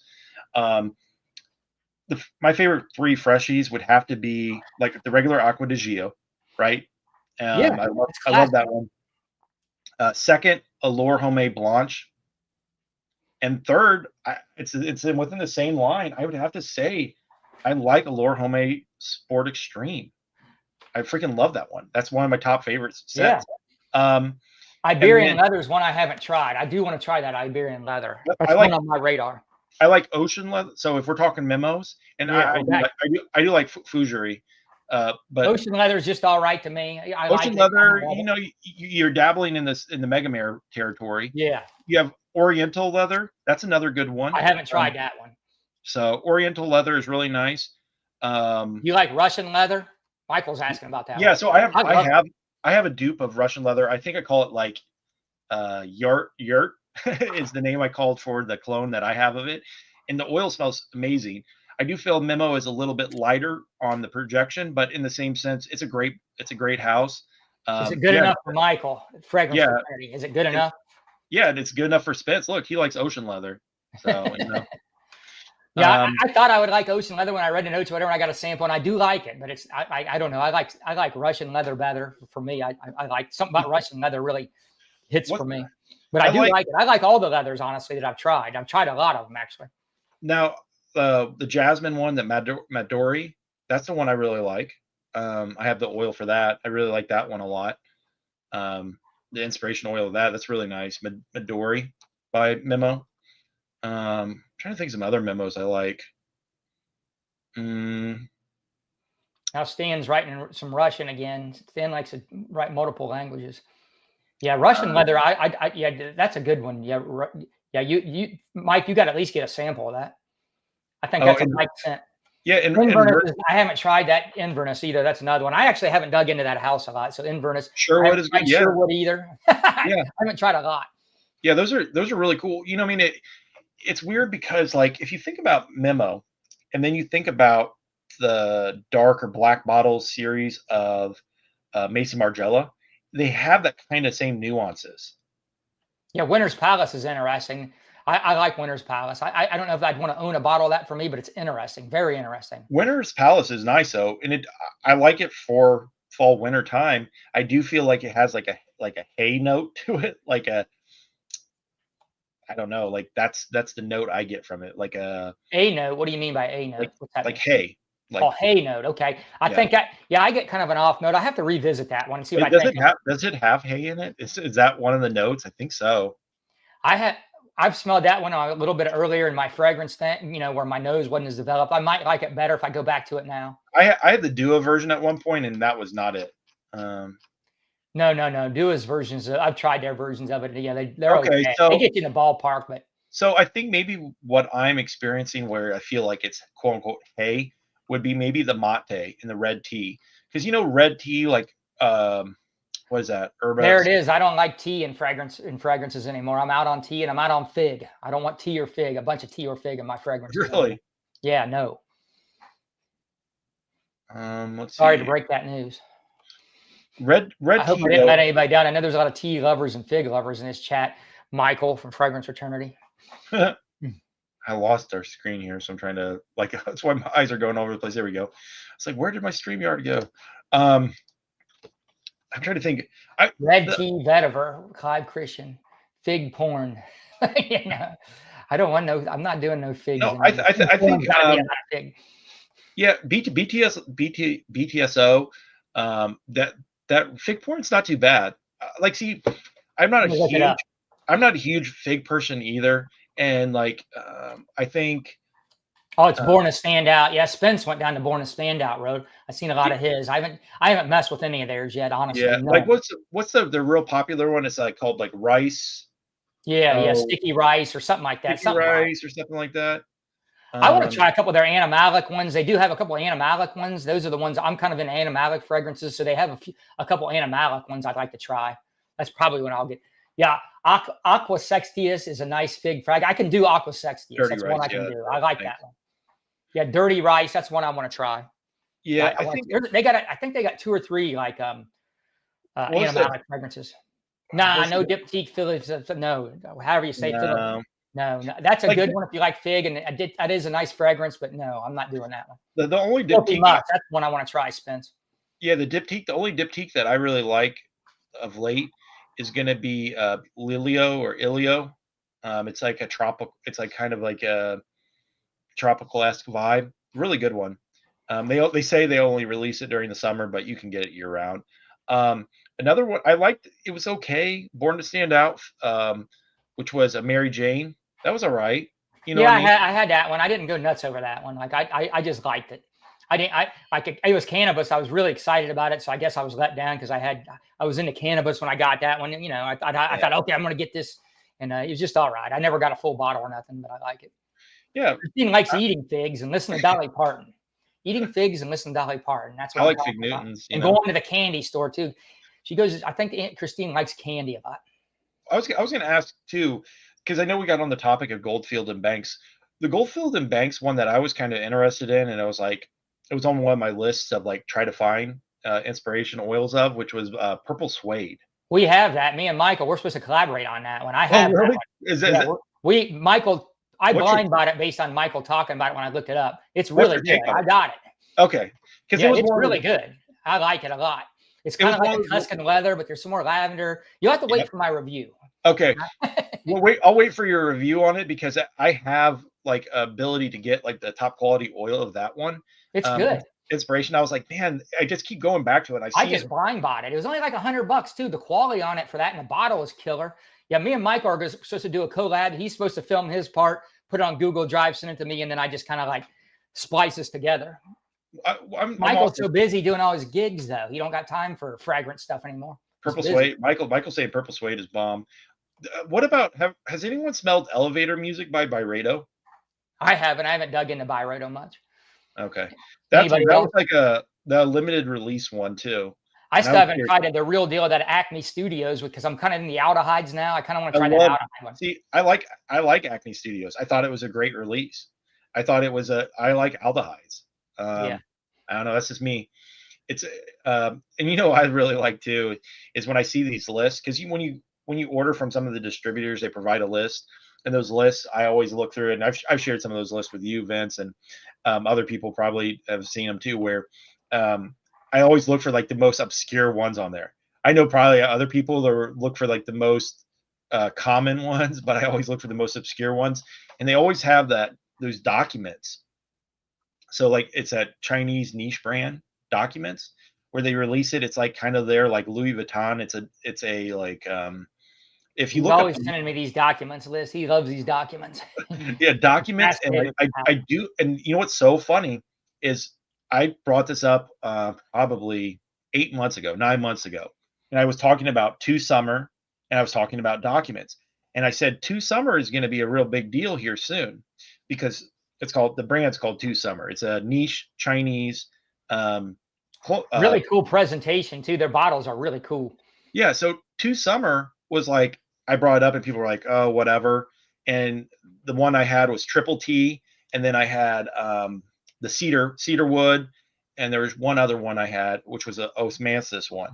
And it was kind of funny, like no one talked about it. Now all of a sudden on my TikTok, I see all these people like, "Oh, I imported this like expensive like Chinese niche fragrance," and they're talking about Two Summer. And before, when I would try to find like reviews on it, I could not find Yeah, anything. there was nothing because when you Nothing. got it, I was looking it up. It was hard to There find was anything. nothing. It was like, are you sure this is even a brand?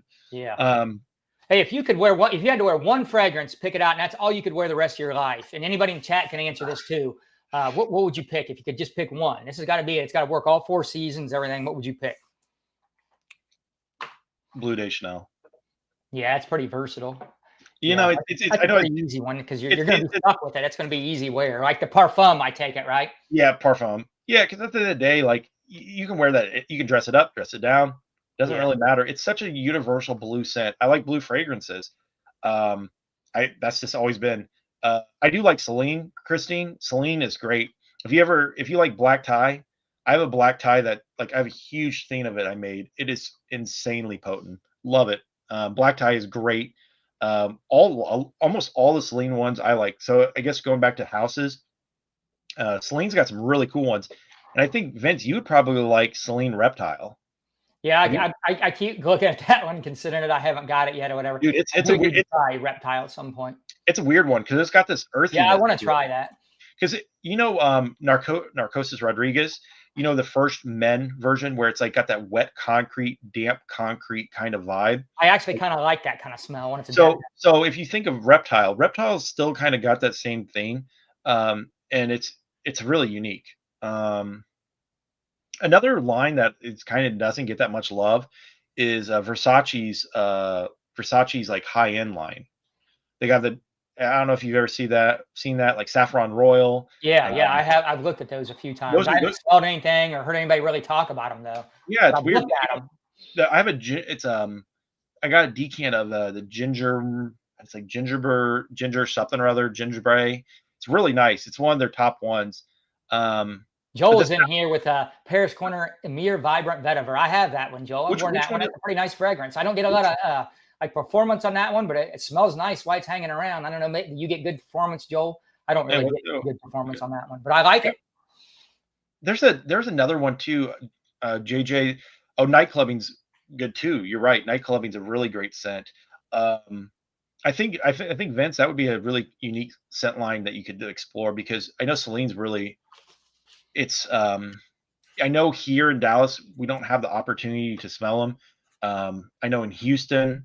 I don't mind buying samples. I kind of like to have like 2 milliliters at least where I can wear them at home and nobody's bothering me and all that. I don't mind buying samples. It's kind of a waste of money because, but I enjoy the experience more when I can just live with them, wear them a few times. And when I'm in a store, it's kind of like overload. And if I don't know, they're watching you there and like, are you stealing? Are you going to buy? You know what I mean? I don't know. I don't really love it. Yeah.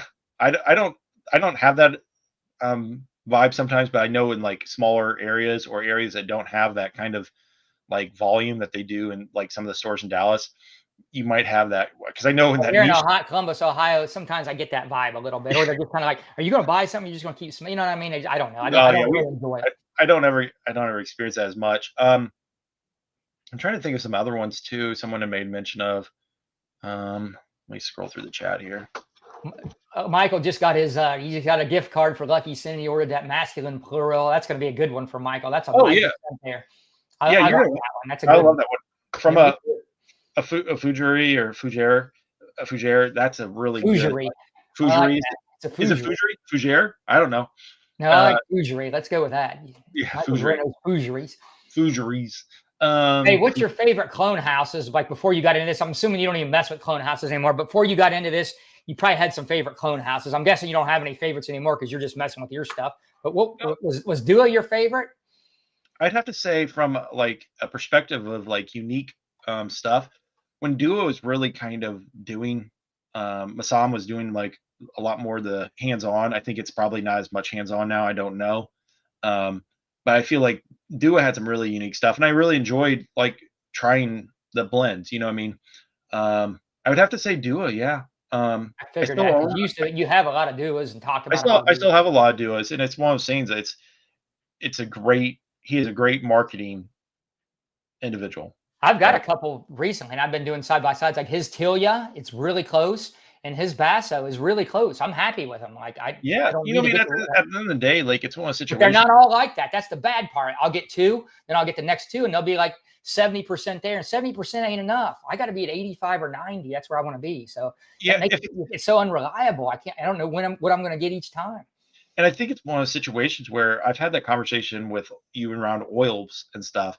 And it kind of leads always back to that is that from a market standpoint, if you only offer at a certain range, right? So if a range is between what's his range? I haven't bought a Duo in a while. He's got $150 Duos. I mean, they're out there. I have a couple $150, but you always can get 33% off. So you're around 100. But he's got 33 as his low, and then you can get a price off of that if you order enough of them and use a code or whatever. So they're like $20 some. So you have to hit a certain price point, and you have to think a certain price point. He's not going to go below that. He might have some that like to break the mold are going to go a little bit higher than what the price point of the oil cost He's is. got like a lot of $60 some. That's his upper tier. There's 60 Upper some tier, dollars. right? He's paying a little more for materials. You're paying more for materials, and I should probably, in my own defense, I should probably do that, because at the end of the day, there are stuff that oils that do cost me more than others, right?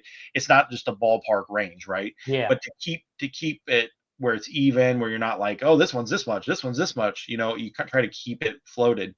And I think sometimes when you buy, you're not adding when you're buying it like maybe mid tier, not high quality tier oil, like the top tier oil that you can get. And the top tier oil is where they don't substitute out certain aroma chemicals or certain like raw natural ingredients, right? When Yeah. you get into those mid tier and low tier, they substitute out things, right? They might take out things that are more expensive to keep it at a price point that's Well, more he has to. affordable, right? Yeah. But He has no choice.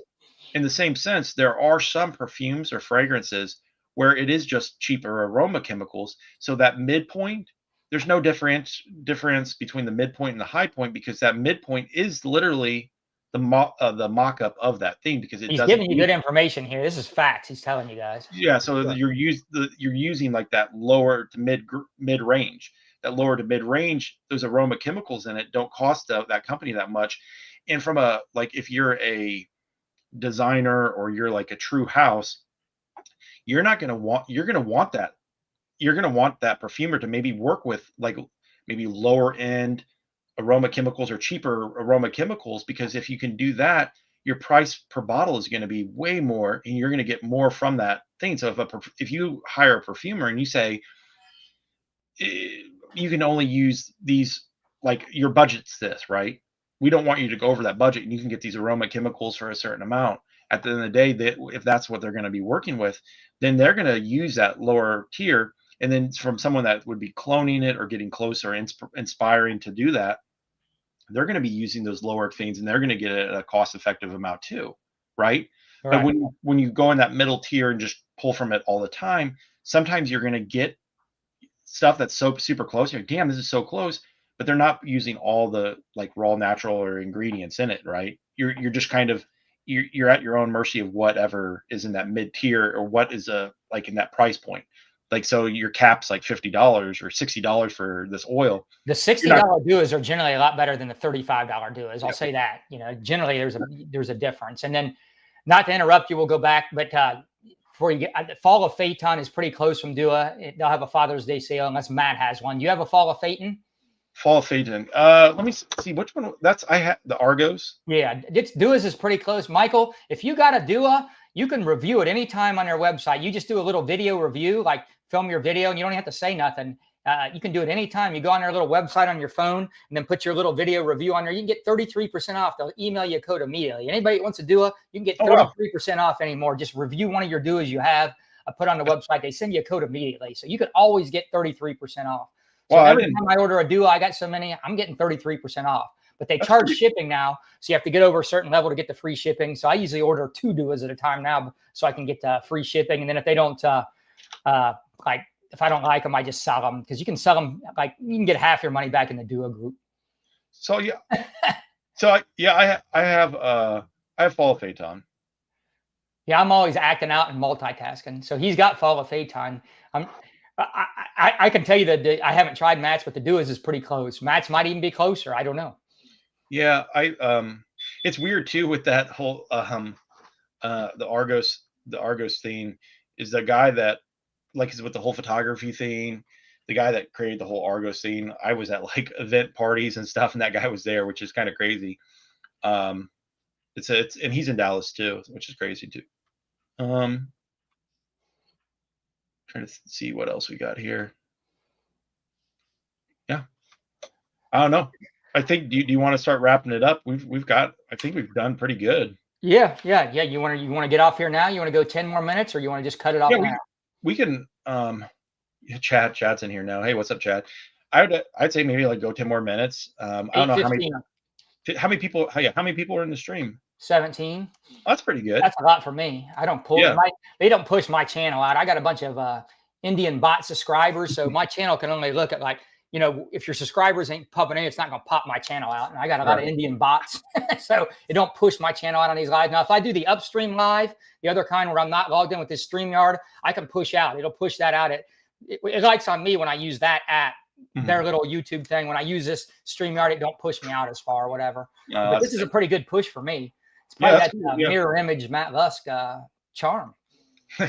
No, it's one of those things too. Like I'll hop on Juan's stream and talk fragrance, and I think a lot of the misperception is that like there's guys like Spence and Michael and other people that just do niche and they don't do clone, which is really cool. But I also have the like knowledge behind those too. I smell those fragrances. He does. He's always in the store sending me pictures of fragrances. I can refer to that. He's constantly going to the stores, and then he'll ask side to side, or he'll want to send me one and have me smell one that I got the original on and tell him what I think. I mean, he's always wanting to double check. Yeah. Matt Lusk is a sexy man bringing girls out. Show us a nipple. Let's go viral. Let's crank this up. Push it out in the algorithm. Come on, man. Yeah. You know what I mean? I do a dance or something. Come on. Yeah, I gotta do a little dance. But yeah, no, I think it's one of those things too. I always will smell like the real deals. And I completely understand like with clone houses and clones in general, you're trying to hit an inspiration, you're trying to get things. And you know, if you're as bougie as Michael and anti-clone as Michael. Now he's saying he's anti-clone. I don't know what's going on here, Michael. What are you trying to do here? Like this is our first day. This ain't our first day, dude. We've got a bunch of days. We know you're anti-clone and bougie. He's got a whole nother channel where it's not even you can't tell it's Michael. It's just his hands, and he's reviewing clone fragrances. I know Michael's got a few clones. He's not anti-clone, and I know Spence he's got clones and he's got the bougie stuff. But I like hearing the bougie stuff from people anymore, because I know clones and I'm in that world. I know that, but I don't know the bougie stuff that well. I like to hear that, and that's why Joel's Instagram. If you ain't on Joel's Instagram, look at his Instagram. He's always got some interesting stuff I've never heard of. Dude, from what was it? They said Spence, he only smells the caps. He buys full bottles and only smells the caps. Who said that? I didn't see that. I just made that up. I'm just teasing. He has like thousands of Vintage dollars. Radio is good. Spence has got the bomb, and his Instagram is really good too. Spence gets into the production. He does like the shadowing and makes it really cool looking. Spence, he's got a passion for the. Dude, no hate, Spence. I'm just teasing. Same with you. Yeah, Mike. no hate either. I like it, dude. I love the bougie shit. Dude, I know I'm not going to buy bottles of any of that. I'm just not going to do that. Or I'm not spending. That's not like beyond what I want to spend. But I'll do 10 milliliters of some bougie stuff. I'll do that. I'll get a 10. Yeah, I'd have to say, you know, Spence is what 99.8% full presentation bottles with 2% in the cap, 0.2% in the cap. Yeah, don't play the cap. Mike already learned that. It messes up your sprayer and all that or whatever. It will eat up your stuff. Don't do that Jeremy fragrance thing. It'll eat up your the stuff on your cap and your bottle and your collar and all that. It'll screw it up. I learned that lesson too. I never talked about it, but Michael said that on one of his, and I learned that lesson too. I was spraying one all the time, and it messed up my, kind of that alcohol, I guess, eats through it eventually. Oh yeah, dude. Like it's one of those things, like the alcohol in general. And I mean, just to share a little fun story, the other day, and I reached out to you, Vince. I've been doing this now probably for a year, a little bit more, like truly a year and a half, maybe a little bit more, because I've done a lot before I even had the brand. I've been doing it for a while, and I haven't had any true like spills, right? Like I've spilt perfumers alcohol on my carpet, and like that's nothing, right? And it was not even a lot. But the other day I had a drastic spill of oil, which is one of the situations where I always say I have like the two strongest oils are the Blue Sapphire Supercharged, which I got it on my keyboard once in my keyboard pad, and it's like it just smelled like that for months. Like months, it smelled like that. Like it was insane. But the other night I was mixing a fragrance, and I wanted to add a little bit of mango with a little bit of punch of lime. So I used Joe Love's mango Thai lime, the oil for that, the inspiration oil for that. His is strong too, very strong. This shit is so strong, and I had it. So like this is like pretend this is it, and I had a pipette in it here like this, and I had it, and I was going to pull a little bit out. I went to drop it. I put it back on my desk, and for some reason, it was late at night, I bumped it, and I went to like catch it, and it splashed this mango Thai lime all over my keyboard, all over my desk. It like somehow like ricocheted into my like beard. Luckily I had glasses on. I had my glasses on, splashed my glasses, and when I tell you, it's on this like new chair I have. It was so You didn't strong. have that fancy mirror image shirt on, did you? It didn't get on that, did it? No, dude, didn't get on the shirt, but Good, this good. freaking Herman Miller $1,000 chair it did. That's for Oh, sure. wow. Yeah, $1,000 Herman Miller chair. Look yeah. at you. I was not too happy about that. Yeah, his mango Thai lime is good, Andy. God, Thanks for joining, Chad. Thanks for joining, David. Yeah. I didn't do good at keeping up with you guys on the chat because I'm kind of talking and doing that, and then you guys are kind of talking amongst yourself. If I skipped anything, it's just because I suck. Okay, I'm no good at this. Yeah, no, Don't get mad at me. And I'm glad you guys are all here. I appreciate you showing up. I just suck at this. Sometimes it's hard for me to keep up with talking to Matt and come back to the the chat. So I'm not ignoring you. I just suck. Okay, sorry. Yeah, no, the $1,000 chair, Spence. I mean, doesn't compare to 1,000. You could have 1,000 chairs with your collection. I'll send you the money. But yeah, no, he yeah, could just sell one of his fragrances. I know he's got a couple $1,000 ones in there. I know. I know, right? So it's only $450. Easy work. That's what I heard him say the other day. Yeah. Easy work. It looks like we got some more people joining. What do we got? Chad, what's up, Chad? We're at 21 now, man. That's a lot for me. Yeah, that's pretty good. Pushing out that mirror image effect. Dude, you know what's crazy too? Spence, if you don't buy any clone, which I know you don't, buy Mango Thai Lime. And I also have from Joe Loves. Joe Loves. you have there's another one. It's called Joe Loves by Joe Loves, and I have the clone of that too. Now the thing with Joe Loves is it's really hard to get. It's because the whole history lesson here with Joe Malone. Joe Malone created all those ones for Joe Malone, right? And she sold that brand. She still wanted to keep in perfumery, and she created this line called Joe Loves. Joe Loves is like a brand that you can get in I think the Philippines, if I'm not mistaken, or Thailand is where they offer that those scents. Now I love Joe Loves by Joe Loves, and I also love Mango Thai Lime, and they are super, super strong scents. Now there is another one, which is really a weird one, which is called I think it's like lemon and white roses or something, or roses. I think it's roses and white lemon. Now that sounds disgusting, but it is amazing. And I only have a small amount of it, not enough to really do anything with. But because I knew if I bought it, the oils for it, no one really would get it. You know what I mean? But Joe Loves by Joe Loves is really good. It's kind of like Elysium vibe by Roja, but it's a different citrus makeup that just carries it. And I think for you, Vince, you have a bottle of the Mango Thai Lime that I put together. And it's a really good scent. But really smelling good. it all the time. I actually haven't compared it to the original, so I can't say how close they are, but it's nuclear and it smells great. And it doesn't smell cheap. It smells great. Yeah. Let's see what other. I've never seen your frags. I plan on going. Yeah. Whenever you do, I just let think me you'll know. like spend some of his. If you order the ones out of the scent profiles you like, I think you'll be Yeah. pretty happy with them. I think a lot of times too, there's issues where people will order based upon what other people order, and so at the end of the day, get your scent profile. Yeah, like a viral scent. Well, everyone's hyping up a certain scent, and I hate such and such, but then they buy it and they're like, well, I don't like that, and I'm like, oh man, you should have bought one that that fits your scent profile. Spence, this is what house I've been liking. I talked about it last time. This Francesca Bianchi. I don't know if you've ever tried anything from this house, but if you like animalics and stuff like that, I know you're a California boy. I don't know if you like this kind of stuff, but this is kind of like a Diaghilev smell. It smells expensive too, but try. I don't know if you've tried anything from this Francesca Bianchi.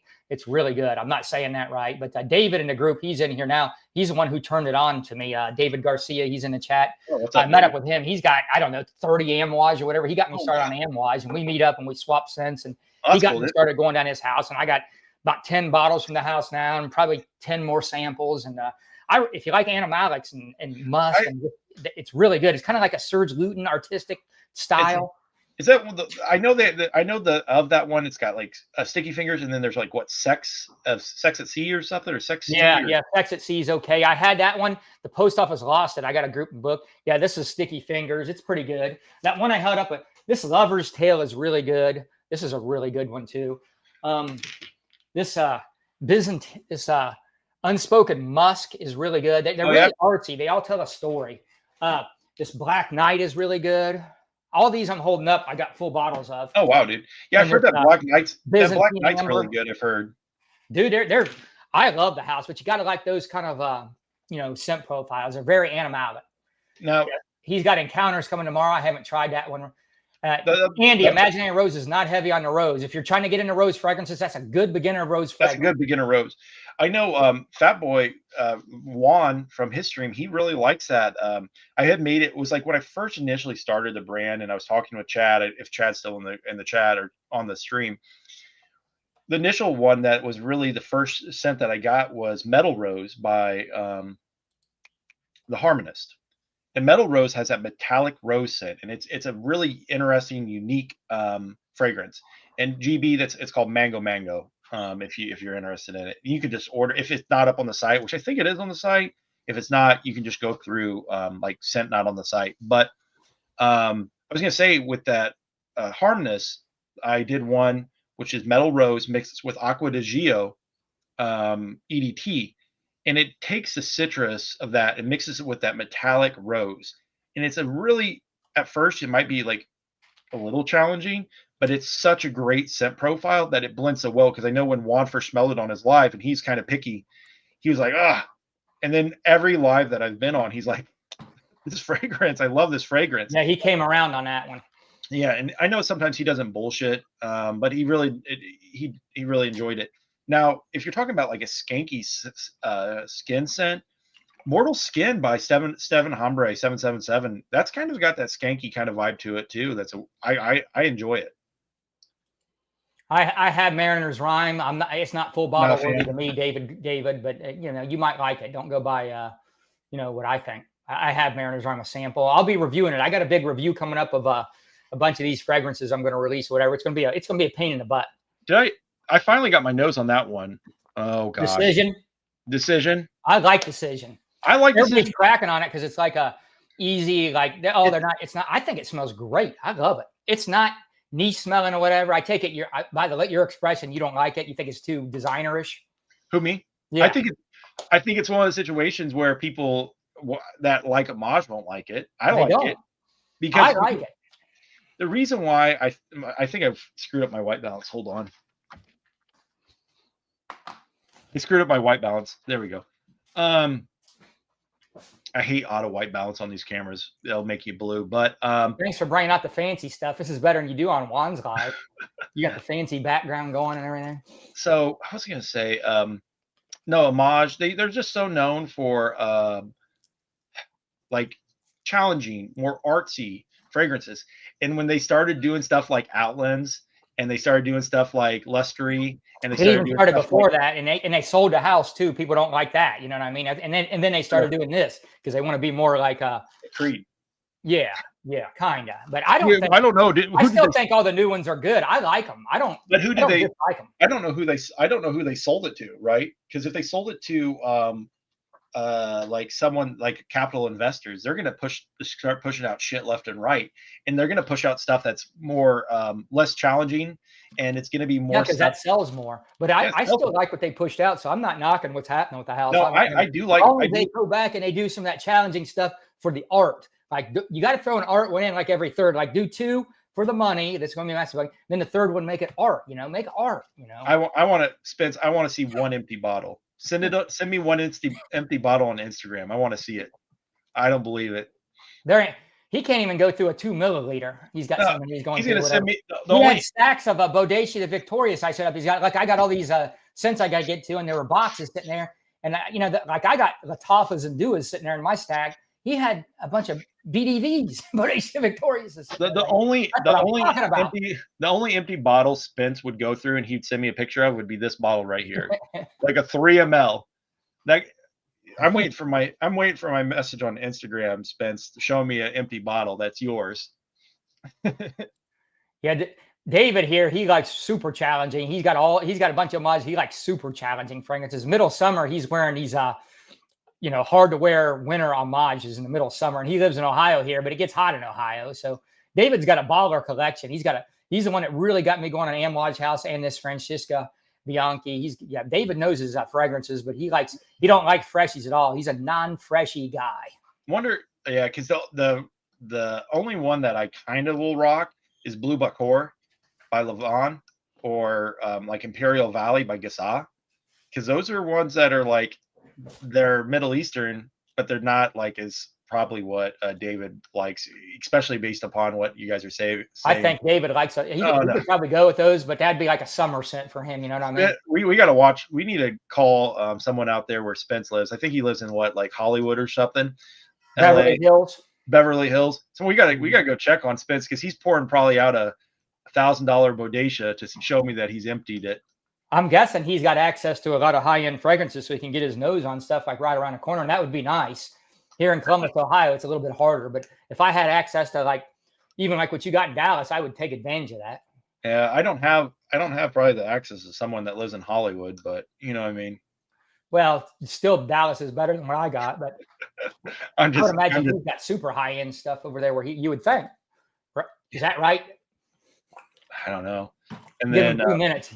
Yeah, he could walk down the street in 2 minutes. No, he's gonna. David might be a Barnikoff guy. You see what Fragrance Fraternity said, David? Have you got any experience with that house? Yeah, I don't have. You, Matt, you know that house? Yeah, I do. That's a crazy one. You know what I mean? And also one he might like would be Ordo Parsi. What's that? The cumin one, the leather one. I haven't tried that one. I know what one you're talking about, but my recall's not good. That one's super crazy. If you're into that kind of animalic stuff, you know what I mean? You hear that? You hear that, David? He's just told you over there taking. Did Stan send you some THC gummies you're chewing on over here? Stan stop by. In Ohio. Hard to get your nose on anything good, yeah. I don't have easy access, and like all the Sephirs and stuff, they lock everything up too. I don't even want to mess with it. What happened? All the Sephirs, when you go in and by my house or whatever, right now, when you go in there, like they're all locked behind glass. You got to act like I ain't doing that. Not all of them, but a couple of them. Yeah. So have you ever? So I know Chad, he's in the chat with the Purpose 50, and I gave him the version I have of Purpose 50, the inspiration version, and then I gave you the version 2, I think, Vince. It's pretty close. I went back and I smelled it side by side. It's close. I'm happy with that. Real happy with that. I like Purpose 50, and your clone is close enough for me. I like it. I knew Stan. I don't know. Like Vince is over here. He's going through his whole regimen. I got him past his regimen time, and I got to take my nighttime vitamins at 8:15. We got Stan. Did Stan go by that wacky California dispensary and send you some stuff? No, I don't do THC. I'll microdose on Saturdays, sometimes a little bit of LSD, but that's I don't even do that very often. It's just a microdose. That's all I do. Everything else is just natural stuff. No drugs. I don't do any weed anymore. I used to do a lot of pot. I'm not against pot. I did a lot of pot, a lot of edibles, and I used to drink a lot every night. I drank it for decades. 4 and 5 beers during the week, and then 12 on the weekends. So yeah, vitamins, evening vitamins, maybe a little melatonin, some stuff to wind down, get my body ready for some sleep, and some extra vitamins. I take some vitamins when I first get up. Then I take some more stuff like after my first meal, and then I got vitamins split up through the day or whatever. I need to get some of these vitamins. I need to get some of these. My supplement bill is pretty expensive, but I don't take any, I'm not on any kind of exogenous testosterone from the doctor. My testosterone levels are still good. Like when I test, they're good especially for my age, but so I'm not on I'm not taking any kind of stuff like that. Not that I'm against it. If I needed testosterone, I would get on testosterone, but I just don't need it. And I think a lot of it's because these supplements and the way the stuff I do, Yeah, he's the youngest. So he's the oldest and the youngest guy in Fragcom, all in one. I feel pretty young. I feel like I got a lot of energy and stuff. And what's that youthful, attitude in my mind and how I feel and look at the world. I don't know, people my age, sometimes they got an old way of thinking. I try not to feel that way. I think probably having rabbits versus humans probably counts. This was my last rabbit. This guy's been a nightmare. He's been sick, and I got vet bills out the butt, and I'm done. I'm just about done. This is my last rabbit. I've had a bunch of rabbits. They break my heart when they die. They don't live that long. This will be my last rabbit. Inky's the last, and I don't know how much longer he's got. Oh gosh. Spence sent it to me. Look, he's got this thing here. Empty bottle of Versace. When was this? 2 years ago, Spence. Come What's on he now. got? Versace, the dreamer. No, it's Versace. What is this? Versace. Micro LSD flash. Micro LSD. I don't even like see colors or anything. It just just makes like a better day, especially if you're going on a good hike. Get you some micro LSD. You can find this stuff all online now in supplements. Look at that. Some micro LSD and go on a good hike. Get outside on some micro LSD. Maybe take like 2 milligrams of nicotine. If you don't do nicotine, throw that in with it and a little methylene blue and let that sunlight hit you. You're going to have a good hike. You don't need all this other stuff. Some methylene blue, microdose of LSD, and some sunshine and some fresh air and a nice hike out in nature. That'll set you right. And then maybe get you out of your shoes and get your feet on the ground and get some grounding in for a while too when you're done hiking, ground. What's that? What's your favorite flavor of that one the paste that you like? What's the paste? What's the favorite flavor of paste? Paste? What are we talking about? The horsey paste. Oh, that ivermectin. I do take horse paste when I'm sick. I get it off of Amazon. If I start getting a cold or a viral infection, I'll take some ivermectin, the horse version of it, or I just dose it back or whatever. I don't know if it does anything or not, but I know it's pretty antiviral. It doesn't hurt. I know I get over cold pretty fast. I go high on ivermectin, zinc, and vitamin C. Those are 3 things I do if I catch a cold. And I don't even catch that many colds, but when I do, I hit those 3 things. I'm not saying they work, but I get over colds pretty quick. Yeah, we don't want it. One time, Vince, when I first started, Vince was starting off his YouTube channel. He made this funny video for me, which I still laugh at. And Chad, he always makes funny videos for me too. And hey, wait a minute, that last one I did, I watch that like 10 times a day, dude. That one I just did, that one is, I hate to toot my own horn, but that one is so good, dude. I love that one. The stuff I said, that was like my 5th time saying that. I was trying to come up with words or whatever, and like the 5th time I nailed it. The other 4 times was stupid. That new one I did is just, man, I love that. Man. Go on. Yeah, I love that one. But no, what I was going to say is, and this is one of those scenes where I always like to say, for me, I always try to show my personality and who I am as a person because I want it to be fun. I joke around, I jump on these streams and I do this stuff. And at the end of the day, this whole thing is just a passion project.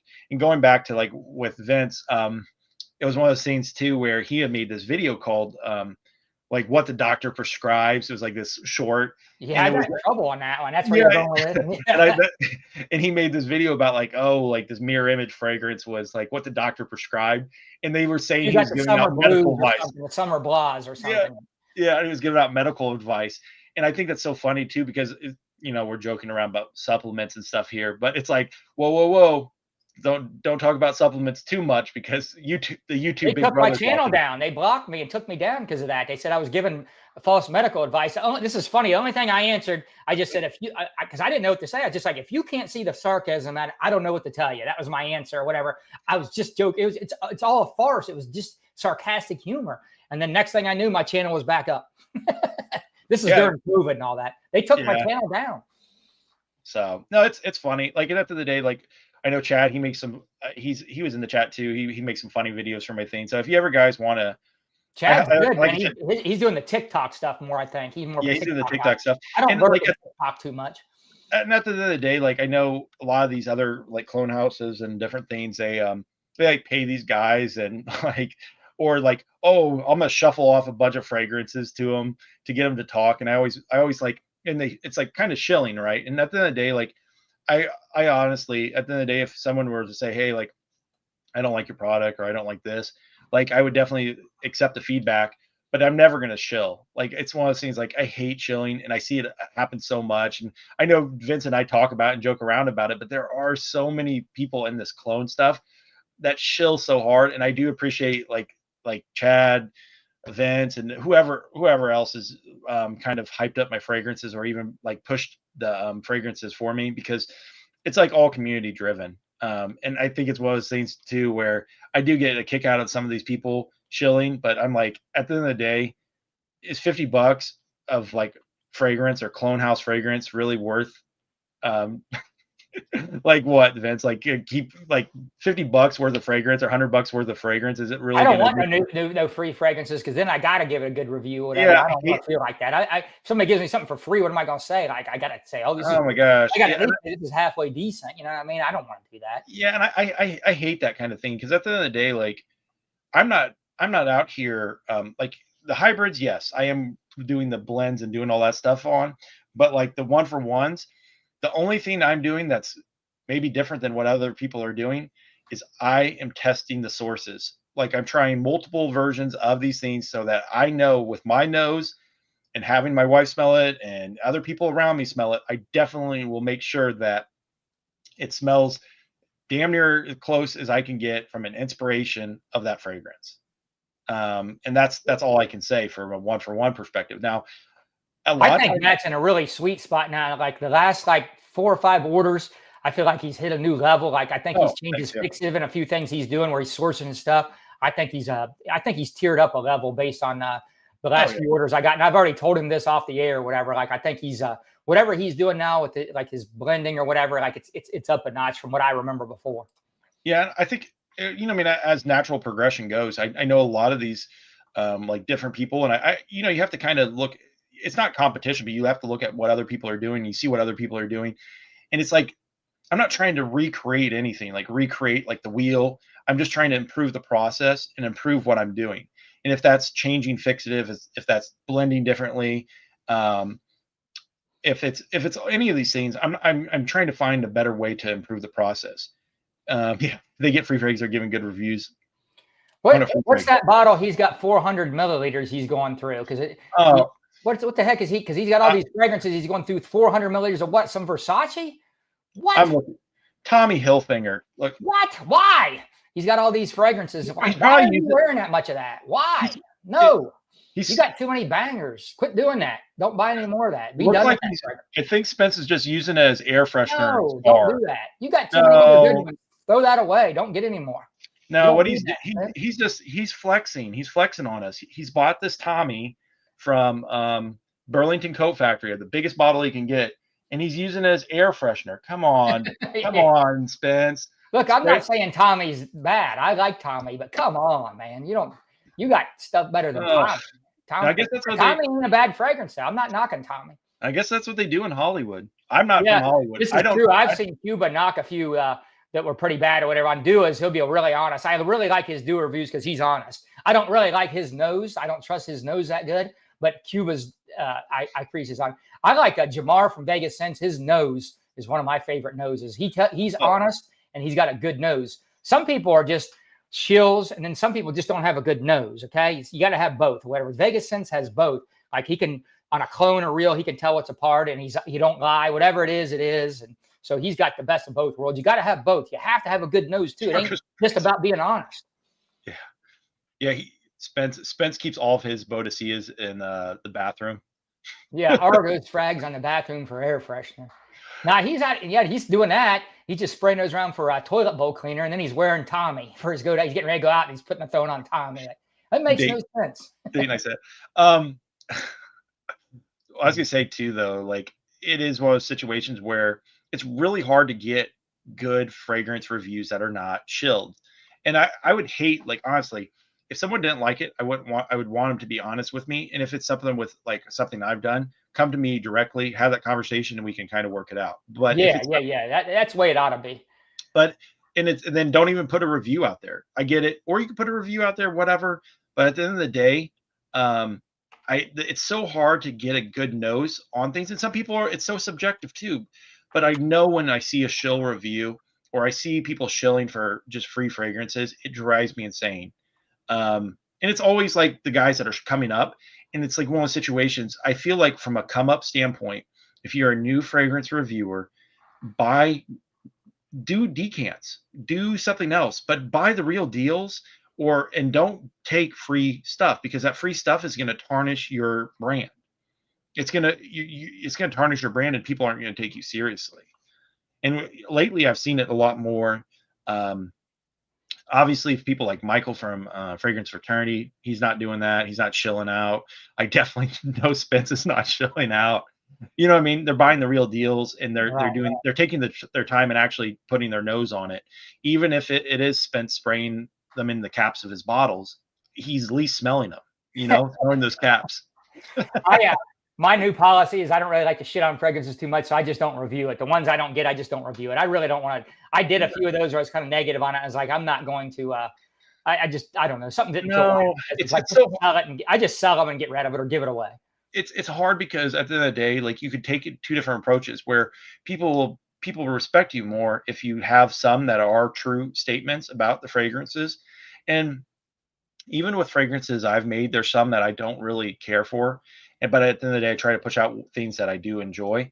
But Well, you've there are had ones you sent to me, and you've had me sample. And I was like, no, dude, don't sell this. And I never heard no more about it. You never sold it. yeah, no, yeah, at the end of the day, like literally, I would rather lose the money than have it sent out. Yeah, So I if just it's never heard about that fragrance again. You had bought enough of it where you no, wanted dude, to sell yeah. it. Now you're just stuck with it because I told you, don't sell this, dude. This is not that fragrance. This is off. No, yeah, and it's one of those scenes like I look for other people's opinions because at the end of the day, if it sucks, garbage.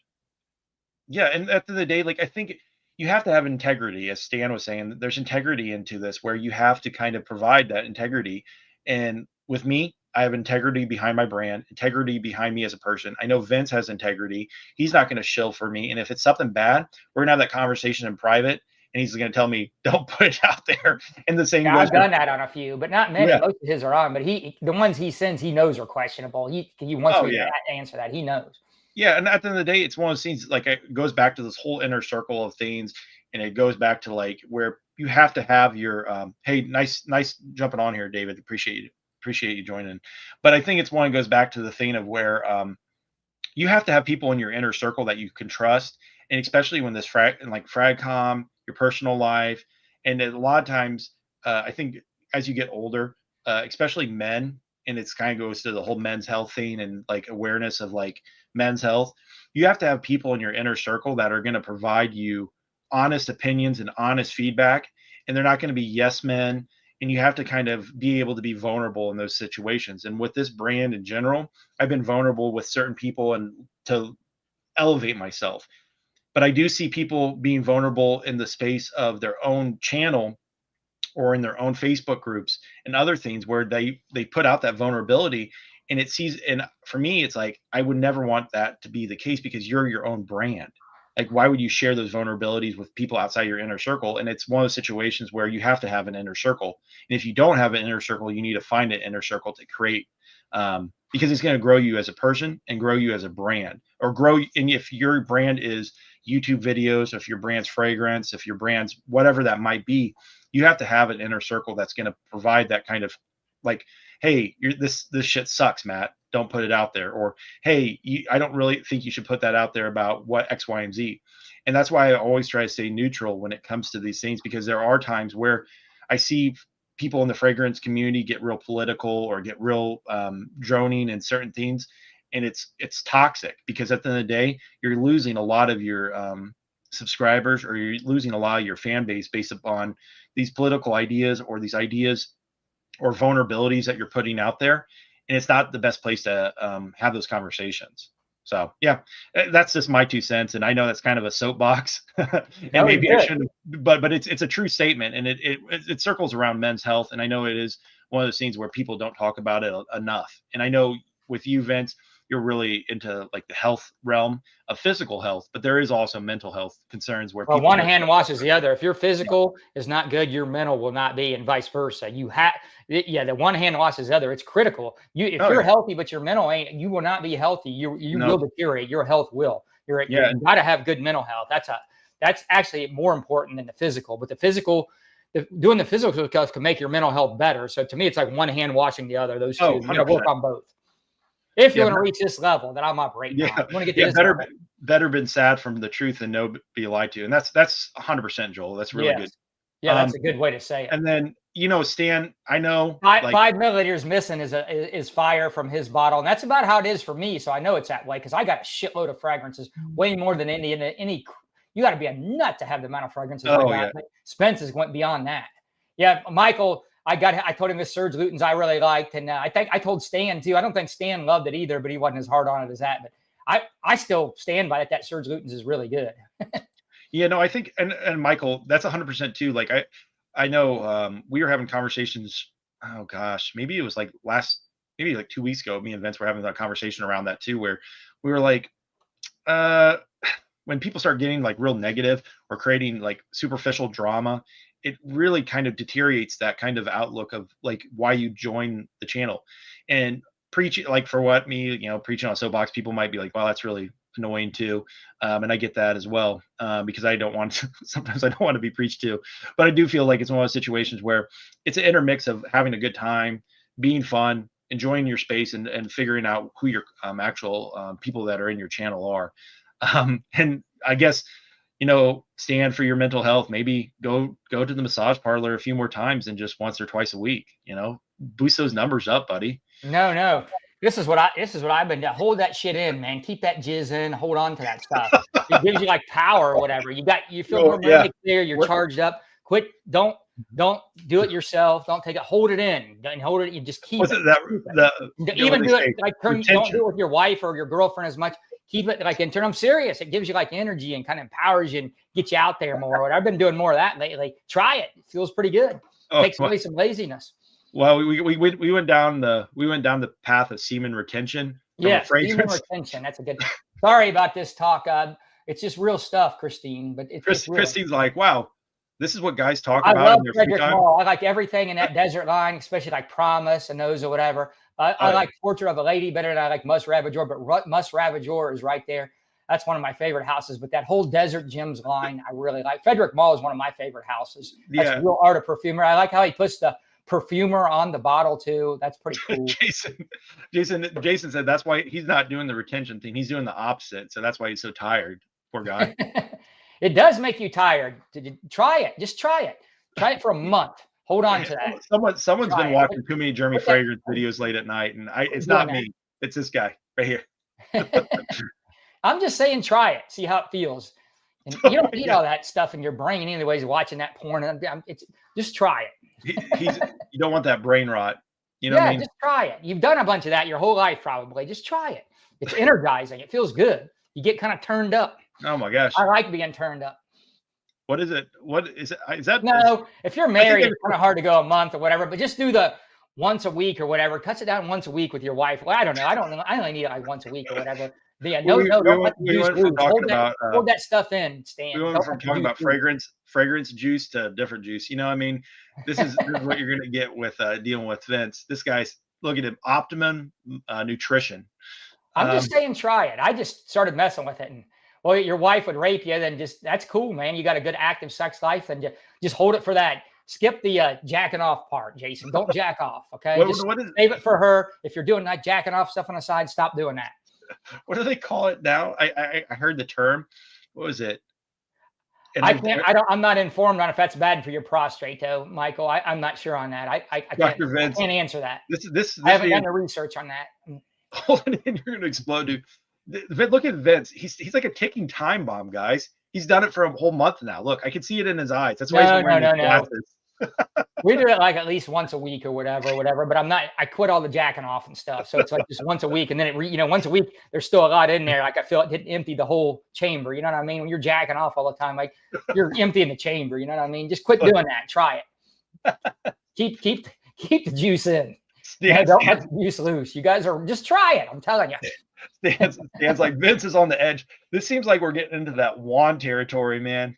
Sorry, Christine. This is getting vulgar, but it's just stuff going on. This might apply to you too. Man, this is no. Who is this? Who is this, Mr. Saurus Rex? Who is this? Tell me who you are. We got more supplements. Man, doctors quit getting educated. When they get out of school, like they're not getting educated anymore. There's a bunch of new information these doctors ain't keeping up on. There's stuff out here. Michael's like, well, this one's what size bottles you got? Not so famous YouTuber wants to know what size bottles. So we got the 40 here, Madcap 40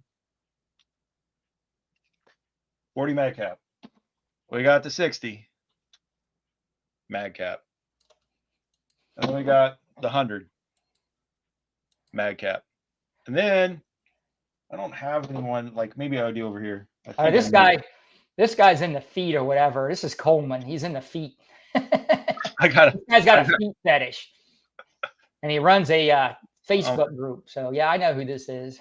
He likes to get weird. Oh wow. Not really. He's just messing around. He's a good guy. I've got 50 to spend on fragrance. What would you suggest? Are you talking from a clone perspective, or are you like from mirror image, or are you talking just in general out there and about? Yeah. If it was one of the scenes, like what profile do you like? What do you want? Fresh or what? I could give you 2 suggestions. I could give you like a suggestion for if you're looking for niche, non-clone like stuff. Hey, Christine, thanks for that. Yeah, I'll settle down in here or whatever and be respectful of you. I'm glad you said that. Yeah, I don't want it to be something like a turn off to you. So I appreciate you saying that. Thanks. Yeah, you know what I mean? Yeah. Go on, man. I'm sorry. No, it's all good. Let's see here. At least we got Christine here to keep it straight. Christine obsession. I get more cinnamon. Test level is 1800. Jason's like, you're on too much testosterone. You don't need that much, Jason. I was gonna say, just get up to about 1,000. That's all you need. That's a sweet spot, Jason. Get about 1,000 total. What's your free testosterone? What's your estrogen, Jason? You don't got too much estrogen, do you? You got to keep an eye on that estrogen levels. Do not monitor those estrogen levels. You don't want high estrogen. You got 1,800 score. You got high estrogen. Knock that stuff down. Get on some kind of anti-estrogen medicine. I was gonna say too, the Defender by Bodicea.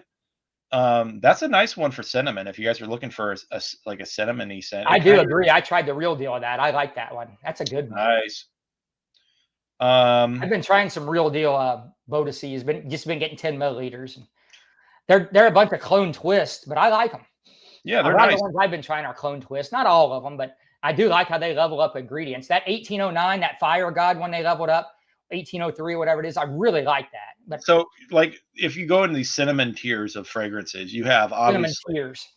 Like the cinnamon tier would be like what? Angel Share for boozy.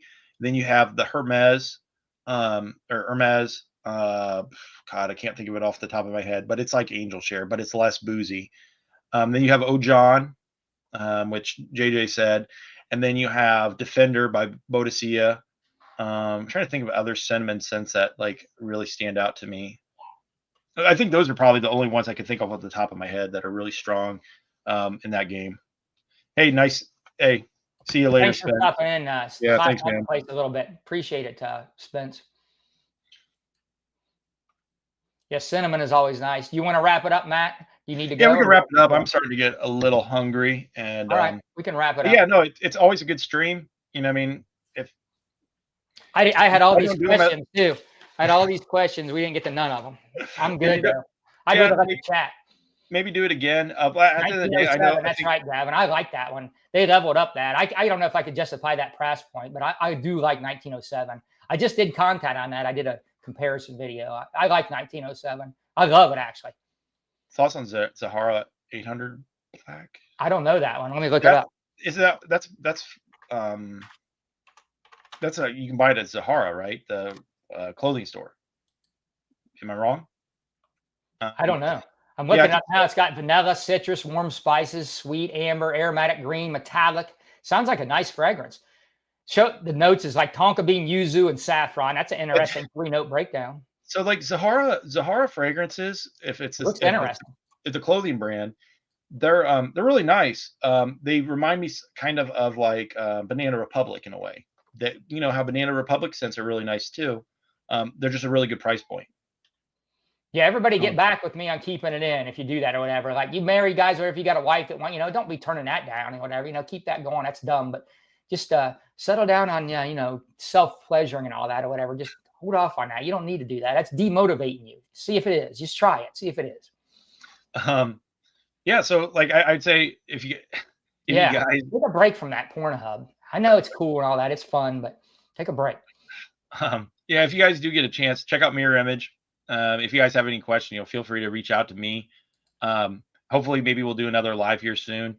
At the end of the day, I feel like, I don't do that many lives. I've done a few. I've done one with Juan, with Fat Boy, but you're supposed to start a podcast with Juan. Yeah, but I think he was saying, oh, he'd carry it. You got to set it up. You got to. He's the talent. He's the talent. You know what I mean? But I think it's one of those situations where I can talk anything if you guys. No, it ain't a sin jacking off or nothing. It's just like get your vitality back, keep that juice in. Now you don't need to feel bad about it. There's nothing wrong. If you go back to doing it every day, you're fine. It's fine. It ain't that. There's nothing wrong with it. Christine, if you try it too, see if it works on a woman. I don't know if that'll give me some feedback if you try that.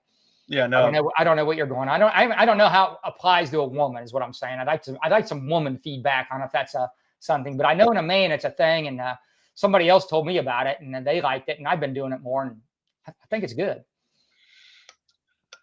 Well, let's go out with a song. Let's go out with Matt's theme song. Close this up on that note, talking about holding in jizz.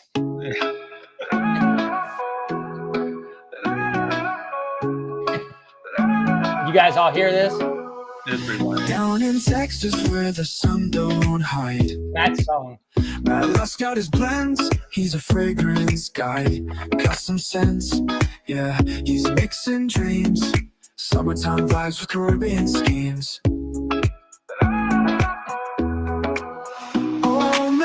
We got the one-liner.